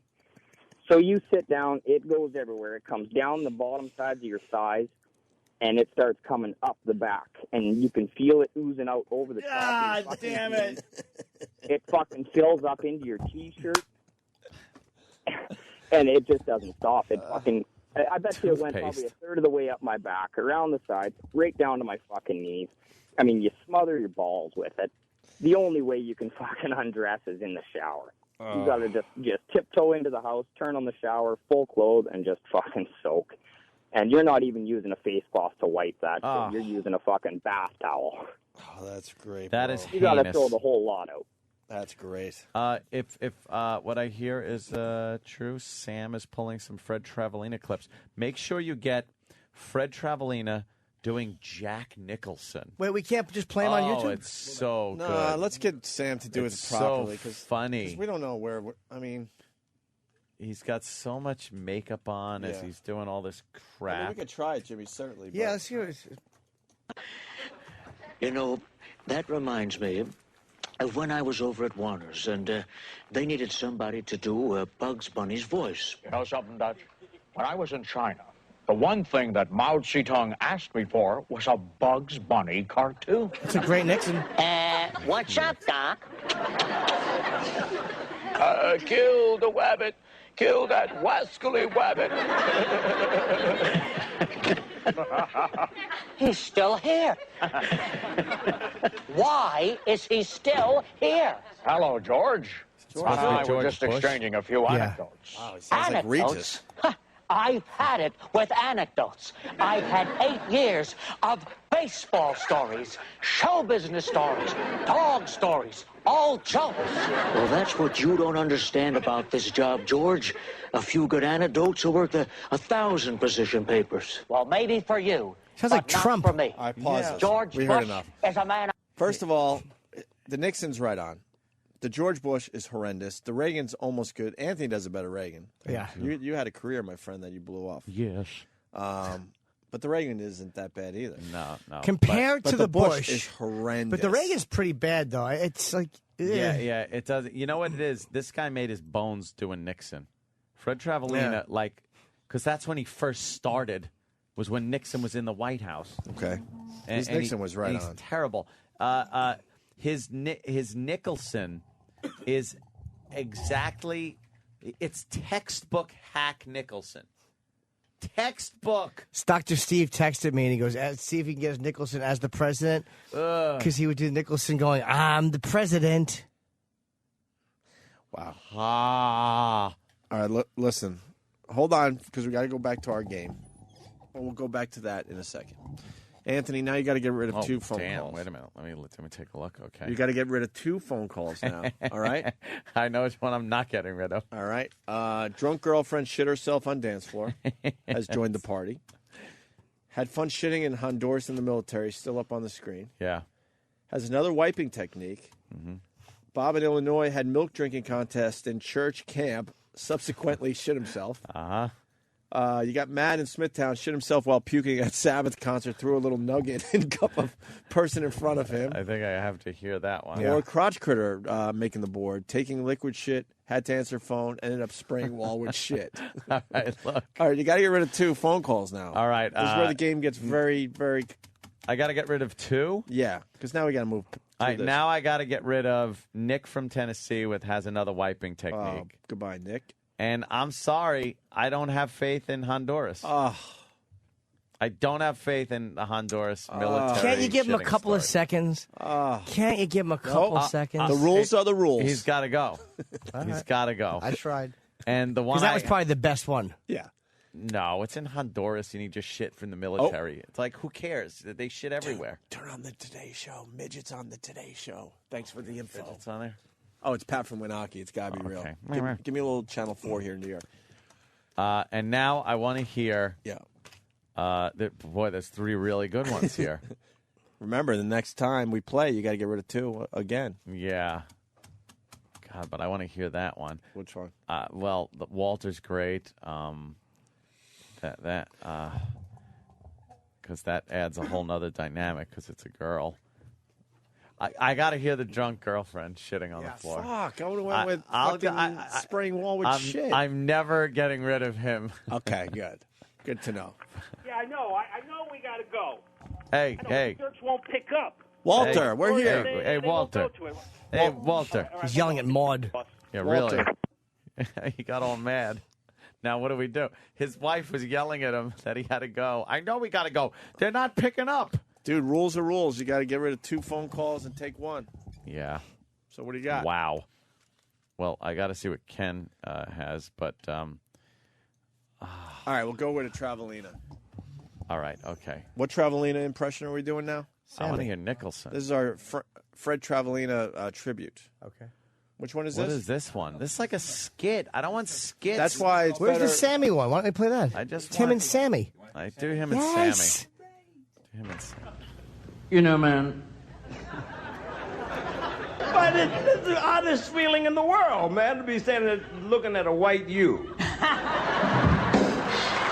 Who sounds nothing like you.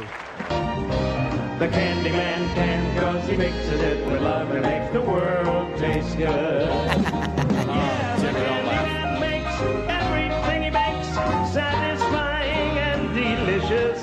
You can talk about your childhood wishes, put it in a dream. Put it in a dream. Separate the sorrow, then collect all the cream. The candy man. Yeah, the candy man. That was funny.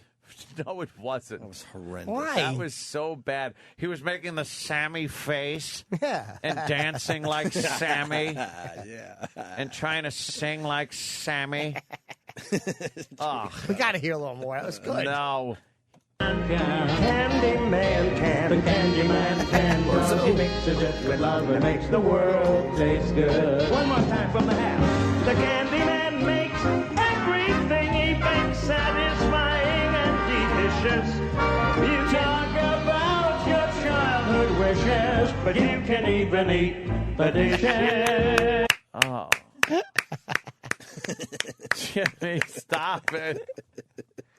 It's funny. It I'm sounds just like him. Cringing. All right. This is I horrid. love Fred Travalina. Back to shit stories. What a loss. All right. Speaking of shit. All right, Ant. A couple new ones on the board, but you got to get rid of 2 phone calls and take 1. Oh, God We damn. got I crotch gotta critter get rid of 2. taking liquid shit, had to answer phone, ended up spraying wall with shit. Yeah. Shit himself at the Sabbath show and put a little nugget in the cup in front of him. Yeah. Had milk drinking contest in church, subsequently shit himself. Yeah. Jerry, Minnesota, new to the board. Friend shit down a ladder. All right. Kind of funny. Footer, best shit story. E-Rock is a fat slob. He goes. And Matt on Long Island. Shit my pants during the millennium. Still got laid. Got to get rid of 2. This is going to be bad now. All right, get rid of Millennium because I don't care. Okay. And I guess we got to get rid of friend shit down the ladder. What? I What if he was wearing boxers and shorts? I know. Sacrifices must be made because I got to hear the one about the Sabbath concert. I got to hear take a liquid shit answering the phone. So and then I want to hear taking liquid shit. All right, good. Answering the phone. Crotch critter. Good evening. Hey. Okay. To start off with, I'm a little bit lactose intolerant, but I'm too stupid. I love Rocky Road ice cream and cookies and cream ice cream. So the night before I had some of that, wake up in the morning, kids off to school, wife to work and everything else. I go in the bathroom, sitting there, and my wife sits there. I bring the little cordless in there and set it on the counter, and in case I had an emergency phone call. So I'm just ripping away, and I mean, right when I let loose, the phone rings. I reach forward to get the phone, and it hit the backboard, and it splattered. I mean, it was on my back, it was on the walls, it was everywhere, the floor, the whole 9 yards. I just sat there and I was like, well, fuck it. I finished up, took me a shower, kind of, grabbed one of the bath towels and got up as much as I can. And between the time that I did that, the kids got out of school early. They came home and they called their mom at work and told them hey, the sewer backed up again. I just went with the story.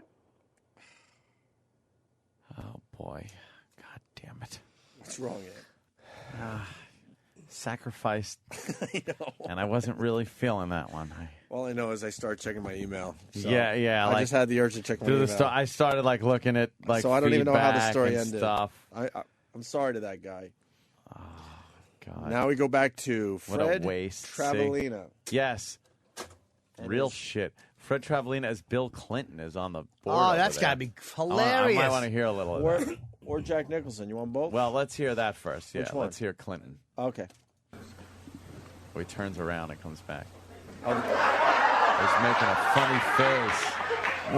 Ladies and gentlemen, now that all is said and done, I think Dr. Ruth is one hot-looking chick. That was good.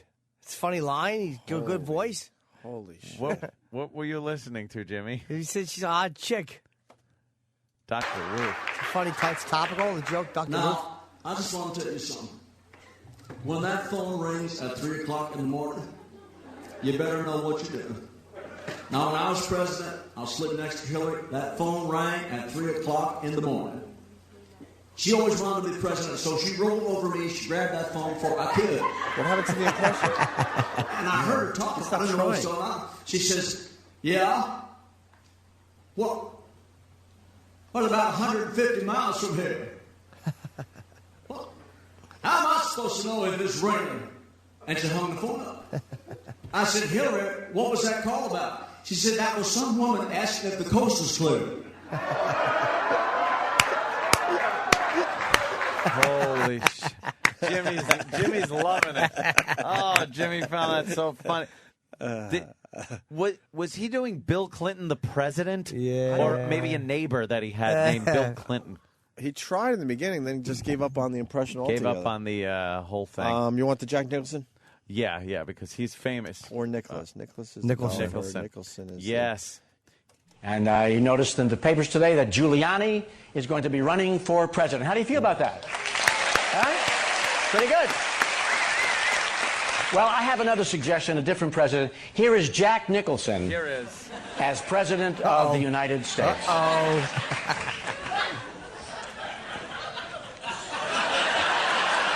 What's he doing? You can see it. No. How you doing, everybody? I'm the president of the United States, and I just canceled the income tax for everybody. How about that, kids? I'm so uncomfortable. Dude, I'm so uncomfortable. Such douche chills. Can we hear that again? That sounded just like him. No. That was good. Cancel income tax for everyone. Shut up, Jimmy. You make it worse. Great voice, well written. Well written. All right, back to shit stories. Yeah. Now, Ant? Yeah. Sorry, but, it's kind of like we're playing poker. Where 3 now? The blinds are going up. We got to get rid of 3. All right. 3 shit stories, and you take 1. All right. Lady has diarrhea while walking down street. Okay. Shit himself while puking at the Sabbath show. Nugget in the beer in front of him. Shit himself in restaurant. Wife shit on me during sex. Mm-hmm. Chef shit himself while mooning me.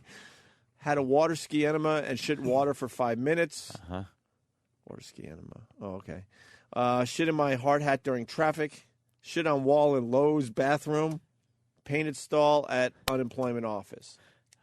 Got to get rid of 3. Yeah. I don't care about the water ski enema. Really? That happens. It's like what happens? You get fucking water up your ass. All right. Sorry. He's gone.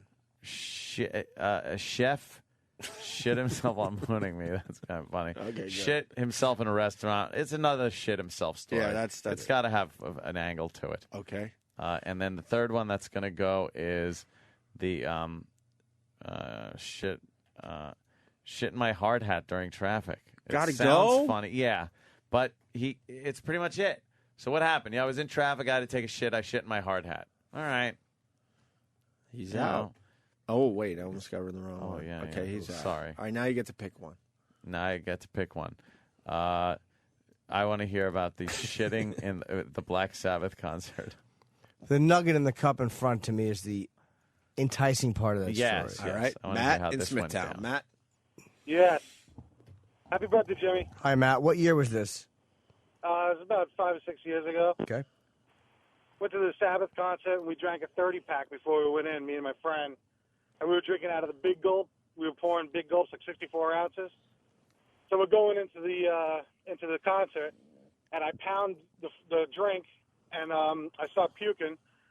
So I puked, and I felt something come out. I didn't know what it was, but I went into the bathroom there. I got into the stall.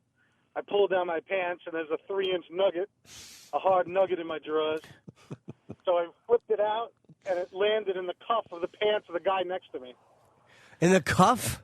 In the cuff of his pants. Oh, I think he said in the cup. In a cup.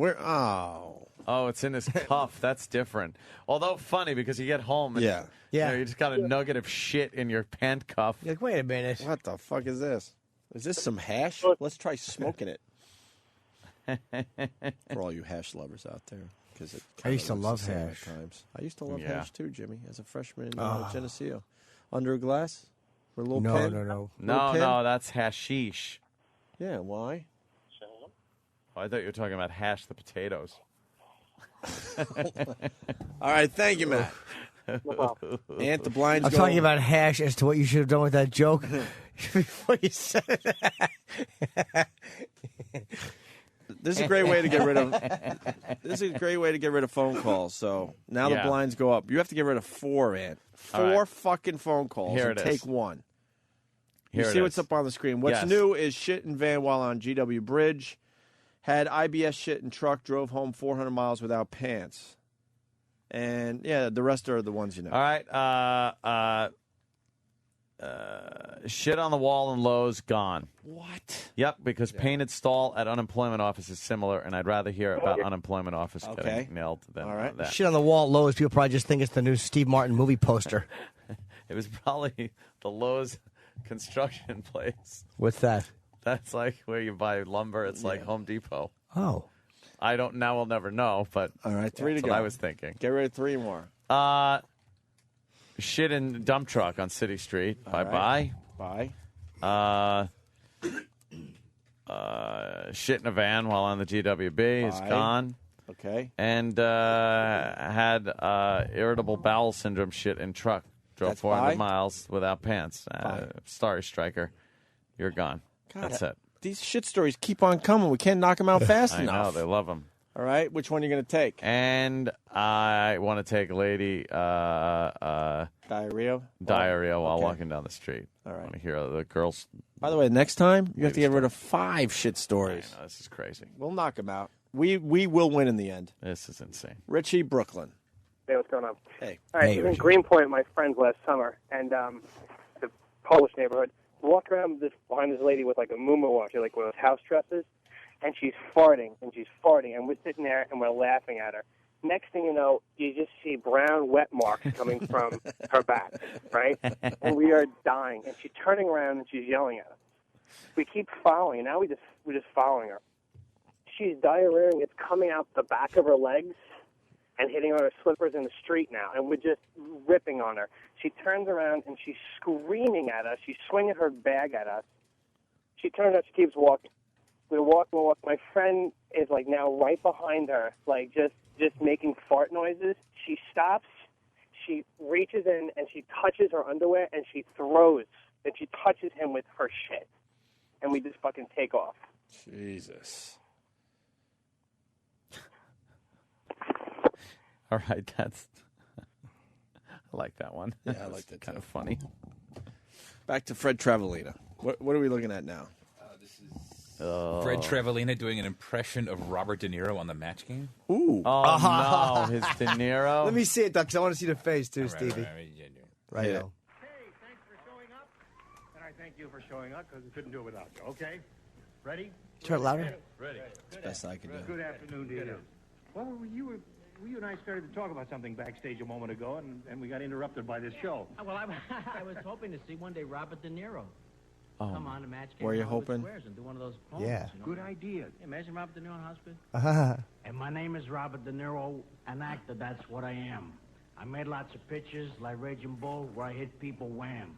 But the thing that got me the most, the thing that got most of the stares was the week that I was a guest on the Match Game Hollywood Square.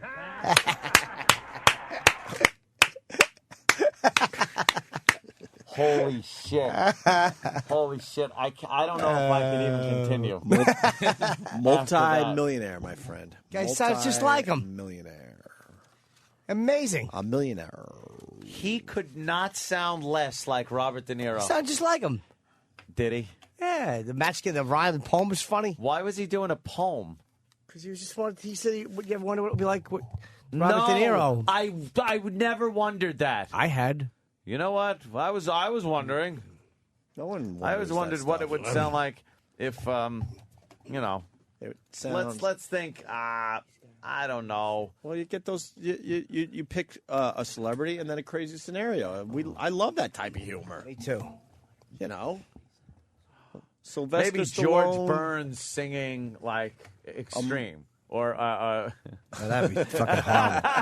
I was a hack. Lingy. Shit. Sam has a recent Letterman set from Travalina coming. Good. Oh, Great. God. All right, Ant.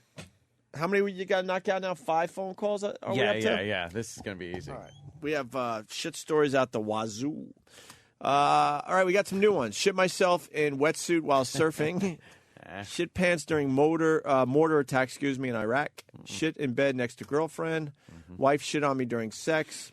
Shitting during bodybuilding competitions.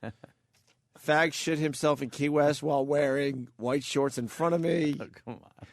Honduras shit story guy is back. He doesn't want to give up. And painted stall at unemployment office. You have to get rid of 5 of these really good crazy. fucking stories. All right. Wife shit on me during sex. Sorry, Mongo, the trucker. He's got to go. Are you kidding me? Yeah, no, he's gone. Been there, done that. Yeah, he's gone. Fucking Wife animals. shit on me during sex. All right, gone. Wow. Shit in bed next to I say the shit in fag. Yeah. Because all fags have the big assholes. They're shitting all the time. What's the big deal? Yeah. Okay, get rid of him. All right. Yeah, I really don't want to hear that. Shit myself in a wetsuit. Who cares? You're in the water. You can just open it up and fucking clean it out. It's no real big deal. All right. 2 to go, believe it or not. 2 more. Honduras has to go. Sorry. He's gone again. And painted the stall at the unemployment office. Gone? Yeah, gone. Fuck. I want to hear shit during bodybuilding. Yeah, all right. So do I. This could be the end of the contest. I think we finally knocked out the I think listeners. this is good. We'll This see, is though. Jeff in Florida. Jeff. Good morning. Yes. Hi, sir. Would it bother you guys if I asked really awful questions of every caller? Jeff with a J or a GEO? It's with a J. Sorry, it's just boring. All right. Okay, Jeff, that wasn't the end. You're right. Silly you're moment. sorry. You wanted to have a little chit chat about that? That was a semicolon, not an exclamation point. What are we supposed to do with that? I missed that cue. Sorry. No, it's fairly common in bodybuilding contests. These guys are on so many diuretics. They're trying to cut as much water and weight as they can that they're taking tons of diuretics. They get up on the stage and will shit their pants because they're sitting there. They're trying to strain and get show every possible muscle they can. But there was a guy back in the mid-'90s that was actually a contender for the Olympia called Porter Cottrell, that in the mid-'90s he was in the preliminary rounds and absolutely shit all over the stage. Was he like straining and doing a... Oh, absolutely. I mean, Yeah. those guys are up there, they're stepping in front of each other, trying to show off everything, and this guy just pressed it out right there on the stage. Nice. Very fun. I'm I like out. that one. Very good. Good job. Have a good one. All right. Right Dude, they game on. They won't leave us They alone. won't go away. I know. Shit myself while running. Yeah. Shit pants during mortar attack in Iraq.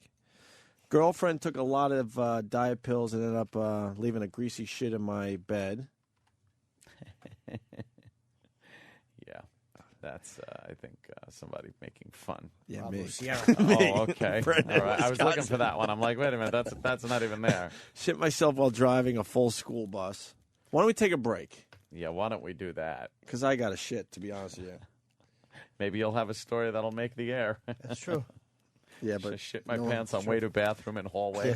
and then you'll hang up on me. Thanks, Dad. Yeah. I shit my pants for the show. And Shitting as I tripped. Shitting when wrong guy walked out of shade next door.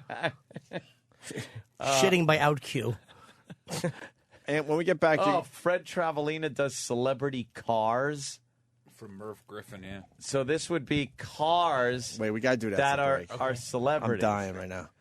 Unless you want to continue. No, that's shit. I gotta pee. How about we come back? We'll do Fred. Come back. All right, we'll do some Fred. I gotta hear that. Also, Ann, you got to get rid of 6 phone calls. That's crazy. 5-year-old daughter shit in a Big Mac box and hit it. Didn't find it until 2 weeks later. It's a story you could go to or say no to. I like that one. And also the teacher that did something bad in her elementary school by accident. All right. Lots to do still, even though we're going to get out of here early. Well, hopefully. Well, on time. Will we even be back after this break? Who knows? Who knows? Opie and Anthony. All right. Going to try to get back to the phones in a minute or two here. We did tease the teacher. She hands out a video to elementary school class. Accidentally includes something else in the video. What do you think was in that videotape? Probably porno. You get a sense after talking to parents here at Isabel Jackson Elementary that this woman in question was a good teacher who made what is being called a really dumb mistake. You get a sense? Yeah. You get a sense, huh? Getting a sense. That means you're not completely sure. No. But Getting people a are saying. sense. People are saying. Jesus. People are talking. Some people say. The video starts with a menu screen featuring various school trips and functions. When you click on one of them, you see kids in a classroom sharing stories. They start clapping, and then suddenly the video cuts to sex. It goes from my son straight to her on the couch like this. This parent wasn't sure if the nude woman on the screen was his son's 5th grade teacher, Mrs. Delfonte. My son's reaction was, "Dad, is that Miss Delfonte?" It turned out to be Mrs. Delfonte, a 5th grade teacher at Isabel Jackson Elementary in Sacramento. Zoinks. I know, I know you don't want to have kids and all that, Aunt, but let's say this happened to your kid. Would you be that fucking outraged? What grade is it? 5th grade. No, not by 5th. Why don't you just sit down? You just sit your kid down and go, Was look. it kindergarten? Fine. Is there going to be outrage in the story? Probably, right? Definitely outrage. The father in our story says that the day after his kid got the DVD, the teacher called their home the next morning, crying hysterically, profusely apologizing, saying it was all an accident, and asking for their help in calling other parents to stop their kids from seeing the DVD too. She didn't intend for this to happen. It's felony stupid, but it's not a crime. Legal expert Ken Rosenfeld says the teacher could lose her job, but it's unlikely. Is it something that she should be disciplined for? Certainly, but lose her career over? She didn't intend for this to happen. This father doesn't care if the teacher keeps her job or not. He'd just like some help from the school. Maybe offer some sort of counseling for my children, ask how my children are doing. I want somebody to ask me what kind of questions my kids are asking me. How about you fucking sit your kid down and do your own counseling? You can work your way through this one. Relax. Come on. I ain't doing no extra. No. We end when we end. Enough with the rules. We do our show. Rules. I hate the rules. Stupid rules. Offer my kid counseling. No. What, you can't talk to your kid about what he saw? What do you need, a professional fucking stupid school shrink? Because there's just a complete panic out there. Relax. God. Being oversafe with everything. You can't sit down and talk this out with your kid within like minutes, by the way. Minutes? Yeah. Minutes. He'll be out playing with paper airplanes. You'll be sitting there, oh, he's disturbed. No, look, he's fine. It's the clueless parents that don't think their 5th grader knows this shit yet. Exactly. 5th grader has their computer upstairs, most likely, on that computer while you're downstairs watching a dumb movie. You don't think they're taking a peek here and there? He knows a 5th grader? Of course they are. He knows what does a 5th grader find hot, bush though? looks like. Poopy shots? I think heinies. Heiny shots? Heinies. Not bent over like, all the goodness in there. No, just likes crack and cheeks. No, I think they've entered the world of the boob too. Yeah, in boobies fifth grade. too. Fifth grade. Boobies and heinies. Yeah, that's what you like. Not wide open slits. Not no, yet. no, that's scary. That's for about a seventh child. grade, right? Oh, that's frightening. Yeah, 7th grade. You'll start going, I could go for that. But boobies and heinies are for 5th graders. Wide open slits. Oh, frightening. End of 6th grade, maybe. Scary. End of 6th grade. That first fucking beard hair pops in. Those were so scary to look at. Yeah, they were. When I was a kid. Is that the film of her? Oh, we got the actual film? Could they pixelate any more? They start clapping, and then suddenly the video cuts to sex. All right. I'm not good at squint. Yeah, I'm not good at pixelating. All right. So what are we looking at, Ed? Squint. I'm it squinting. Looks like she's on the couch. I see couch. Hold on. If you squint, you can see better, but it's really hard to squint. There's a plant in the back. What the fuck is... Wait. Did you guys hear that noise, or is that just me with a new thought coming? That's just you. All right, wait. If you go way hold back, on. too. What the fuck are we looking at? I think... Do I see ass, cheek, and leg? It's her leaning back on the couch. Oh. The leg up in the see the leg up in the air. Is that a leg? That's a head right there. That's her head. That's the head. Where's her pussy? Oh, her pussy's right. Probably a hand. No. Right Is there. she with someone else or alone? I can't even see. Like a Picasso painting. We're trying to figure this shit out. Completely. God damn, sharpen that up. I don't know. My eyes hurt now. Yeah, no kidding. I tried to see the sailboat.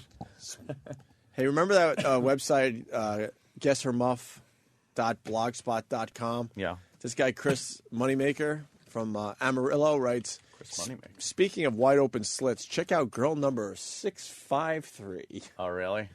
Give me 653. Oh, God. All right, there she is. Not 653? Mm-hmm. All right. Now you got to see her with her vagina. Yeah, so far just a normal shot of her with a tongue piercing. What's what? All right. That's a nice vag. Yeah, it's a nice vag. Nothing wrong with that. It's very plump. Kind of looks like a heart. A little, yeah. Anyone else see the nice heart Not shape much. to it? Not much falling out of it. No. Let's say hi to Danny in Atlanta. Danny. Hey, Hope. A lot of hard talk. Wouldn't your dad wanted counseling when you went running up an apple tree crying? Yeah, I was fucking scared. You're No right. counseling, though? No counseling? No, he wanted to talk to me about it. I had to come down eventually, and we talked. But my dad did the right thing. He didn't go try to search out a stupid counselor. No. We end with the very best of Fred Travalina. Oh, thank God. We got the car thing that Steve found, but we also have Sam. Sam says that you got Fred Travalina. This is in the later years? Yeah, this is for my own personal collection. Shut up. I'm Sam. But I'm Sam. I don't know if you want... Let's do the cars first, and we can play my mixtape second. Oh, you got a mixtape. That's my Fred Travalina mixtape I gave you. Nice. All right. All right, yeah, this is Celebrity Cars. He's on the Merv Griffin show. This is genius.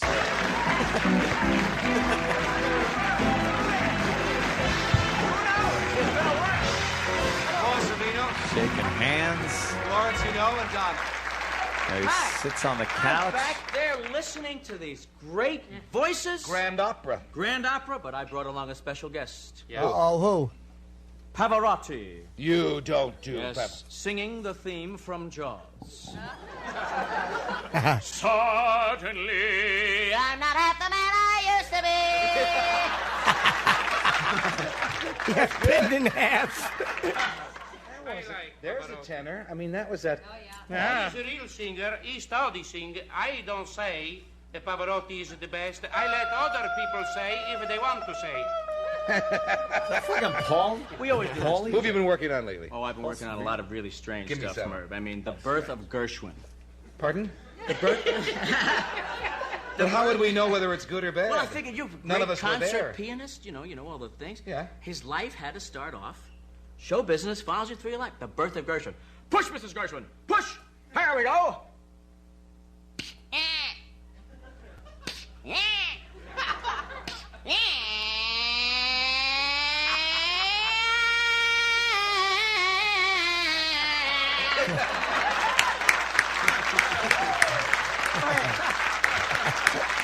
Another full moon. Jimmy, stop clapping and smiling and laughing. Oh, yeah, I want to hear that. That's funny. He's laughing already.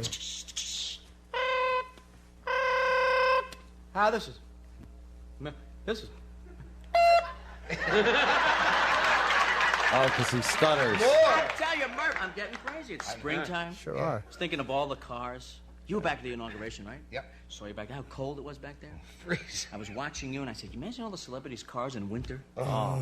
Trying to start Stallone's car in the winter. What would that sound like? Always. Oh, God, that's great. Sounds like his. How about trying to start your car in the winter? That's just Murph taking There's a fist in the driver's seat. Enjoy it. This is your last show. A little close to Nixon, though. Did you notice? Reagan's car in the winter. Reagan's car.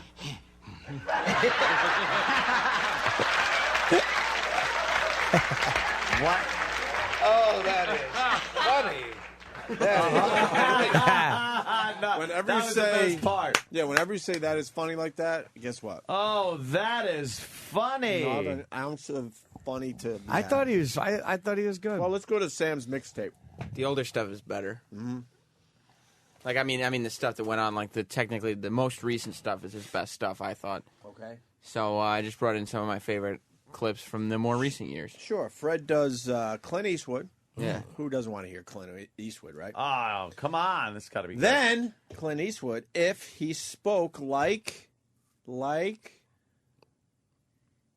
topical. Think topical. Sandra Locke?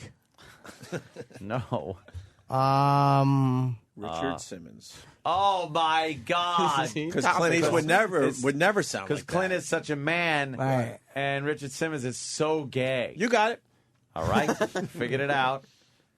I love how he's got to set it up too. You know, you ever wonder what that would sound like? I said, no. Normally, I have never. wondered that though. I'm like, how do you know?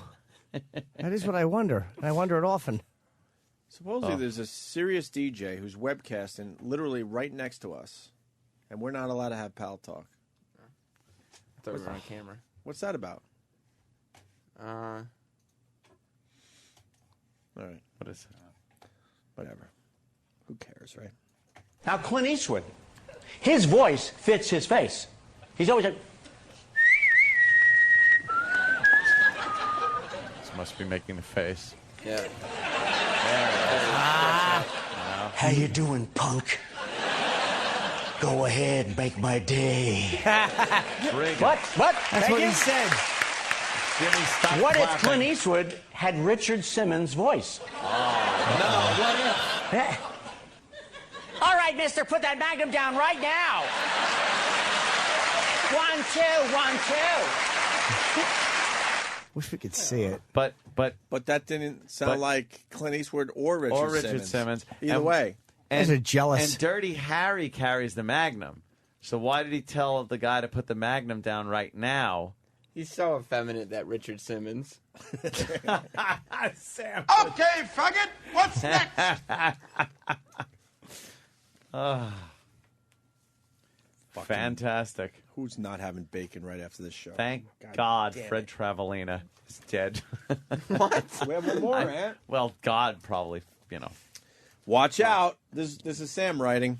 I can't take credit for this. Watch out. It's Robert De Niro and Joe Pesci hailing a cab. Oh, no. This has got to be great. It is funny. Here's one for you. Robert De Niro and Joe Pesci hailing a taxi in New York. That's crazy. We don't see the visual either. Probably a funny face. Yeah. Hey, how you doing? Hey, how you doing? Hey, how you doing? Hey, taxi. Hey, taxi, right over here. Taxi, come on. Come on, don't start with me. Don't start with me. Don't clap, Jimmy. Guy sounds like him. Hey, Joe Pesci, you go get me a cab. Sure, boss, I'll get you a cab right now, right here. Hey, Joe Pesci. You've got to say his full name. I'll tell you what. Don't give me that off-duty, on-duty, off-duty. That sign's going to end up in a very interesting place if you don't watch it, mister. Where, and in Joe? about 3 seconds, you're going to be riding around in your own trunk. Oh, See, because they're mob guys. Right, Sam? Because they're mob guys. Yeah, they're mafiosa. Hey, Joe Pesci. I have to say his name. So your brain goes, oh, I'm about to hear Joe Pesci. Here comes Joe Pesci now. Fred Travalina sucked monkey cock. He's dead. Just sucked and he's dead. a big, fat, moosey cock. Horrible. I think he was on one of the last cruises I went on.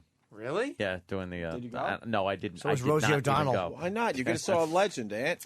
Yeah, I missed my chance right there. I'd have rather struck a fucking iceberg. I could have got him to sign my CD. Speaking of iceberg, might have sounded something like. Stop. Yeah. Fucking. One more? Yeah. Who doesn't?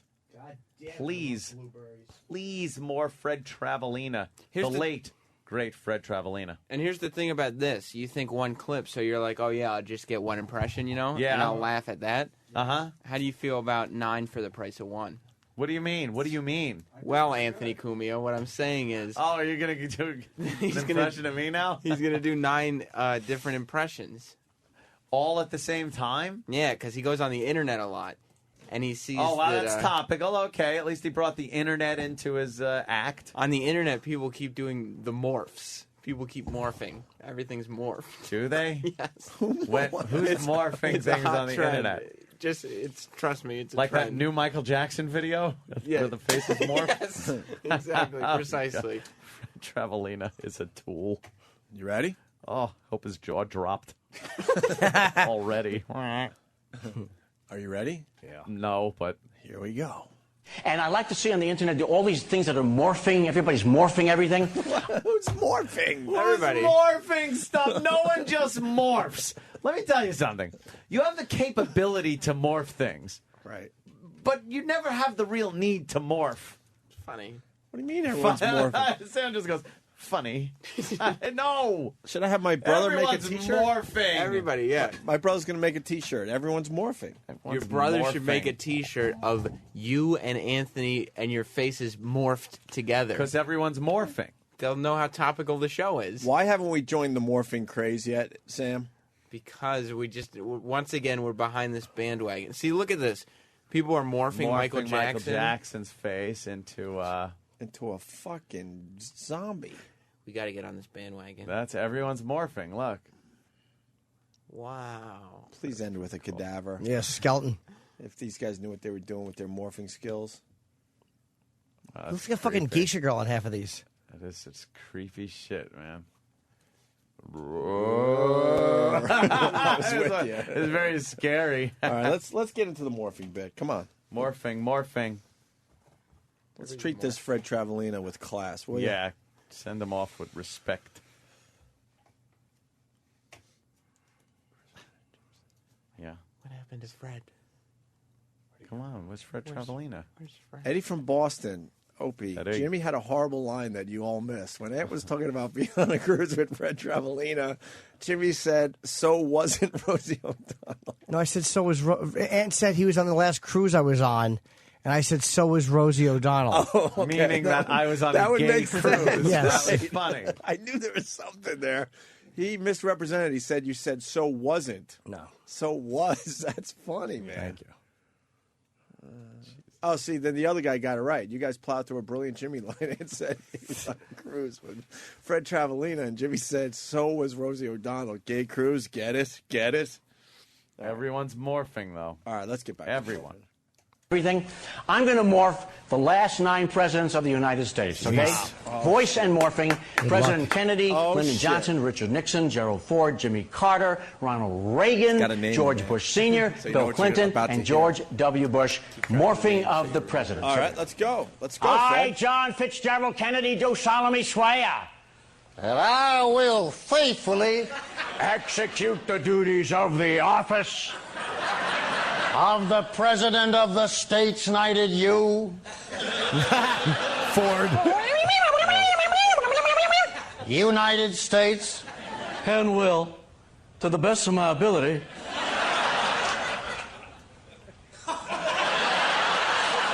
preserve, protect, and defend the Constitution of the United States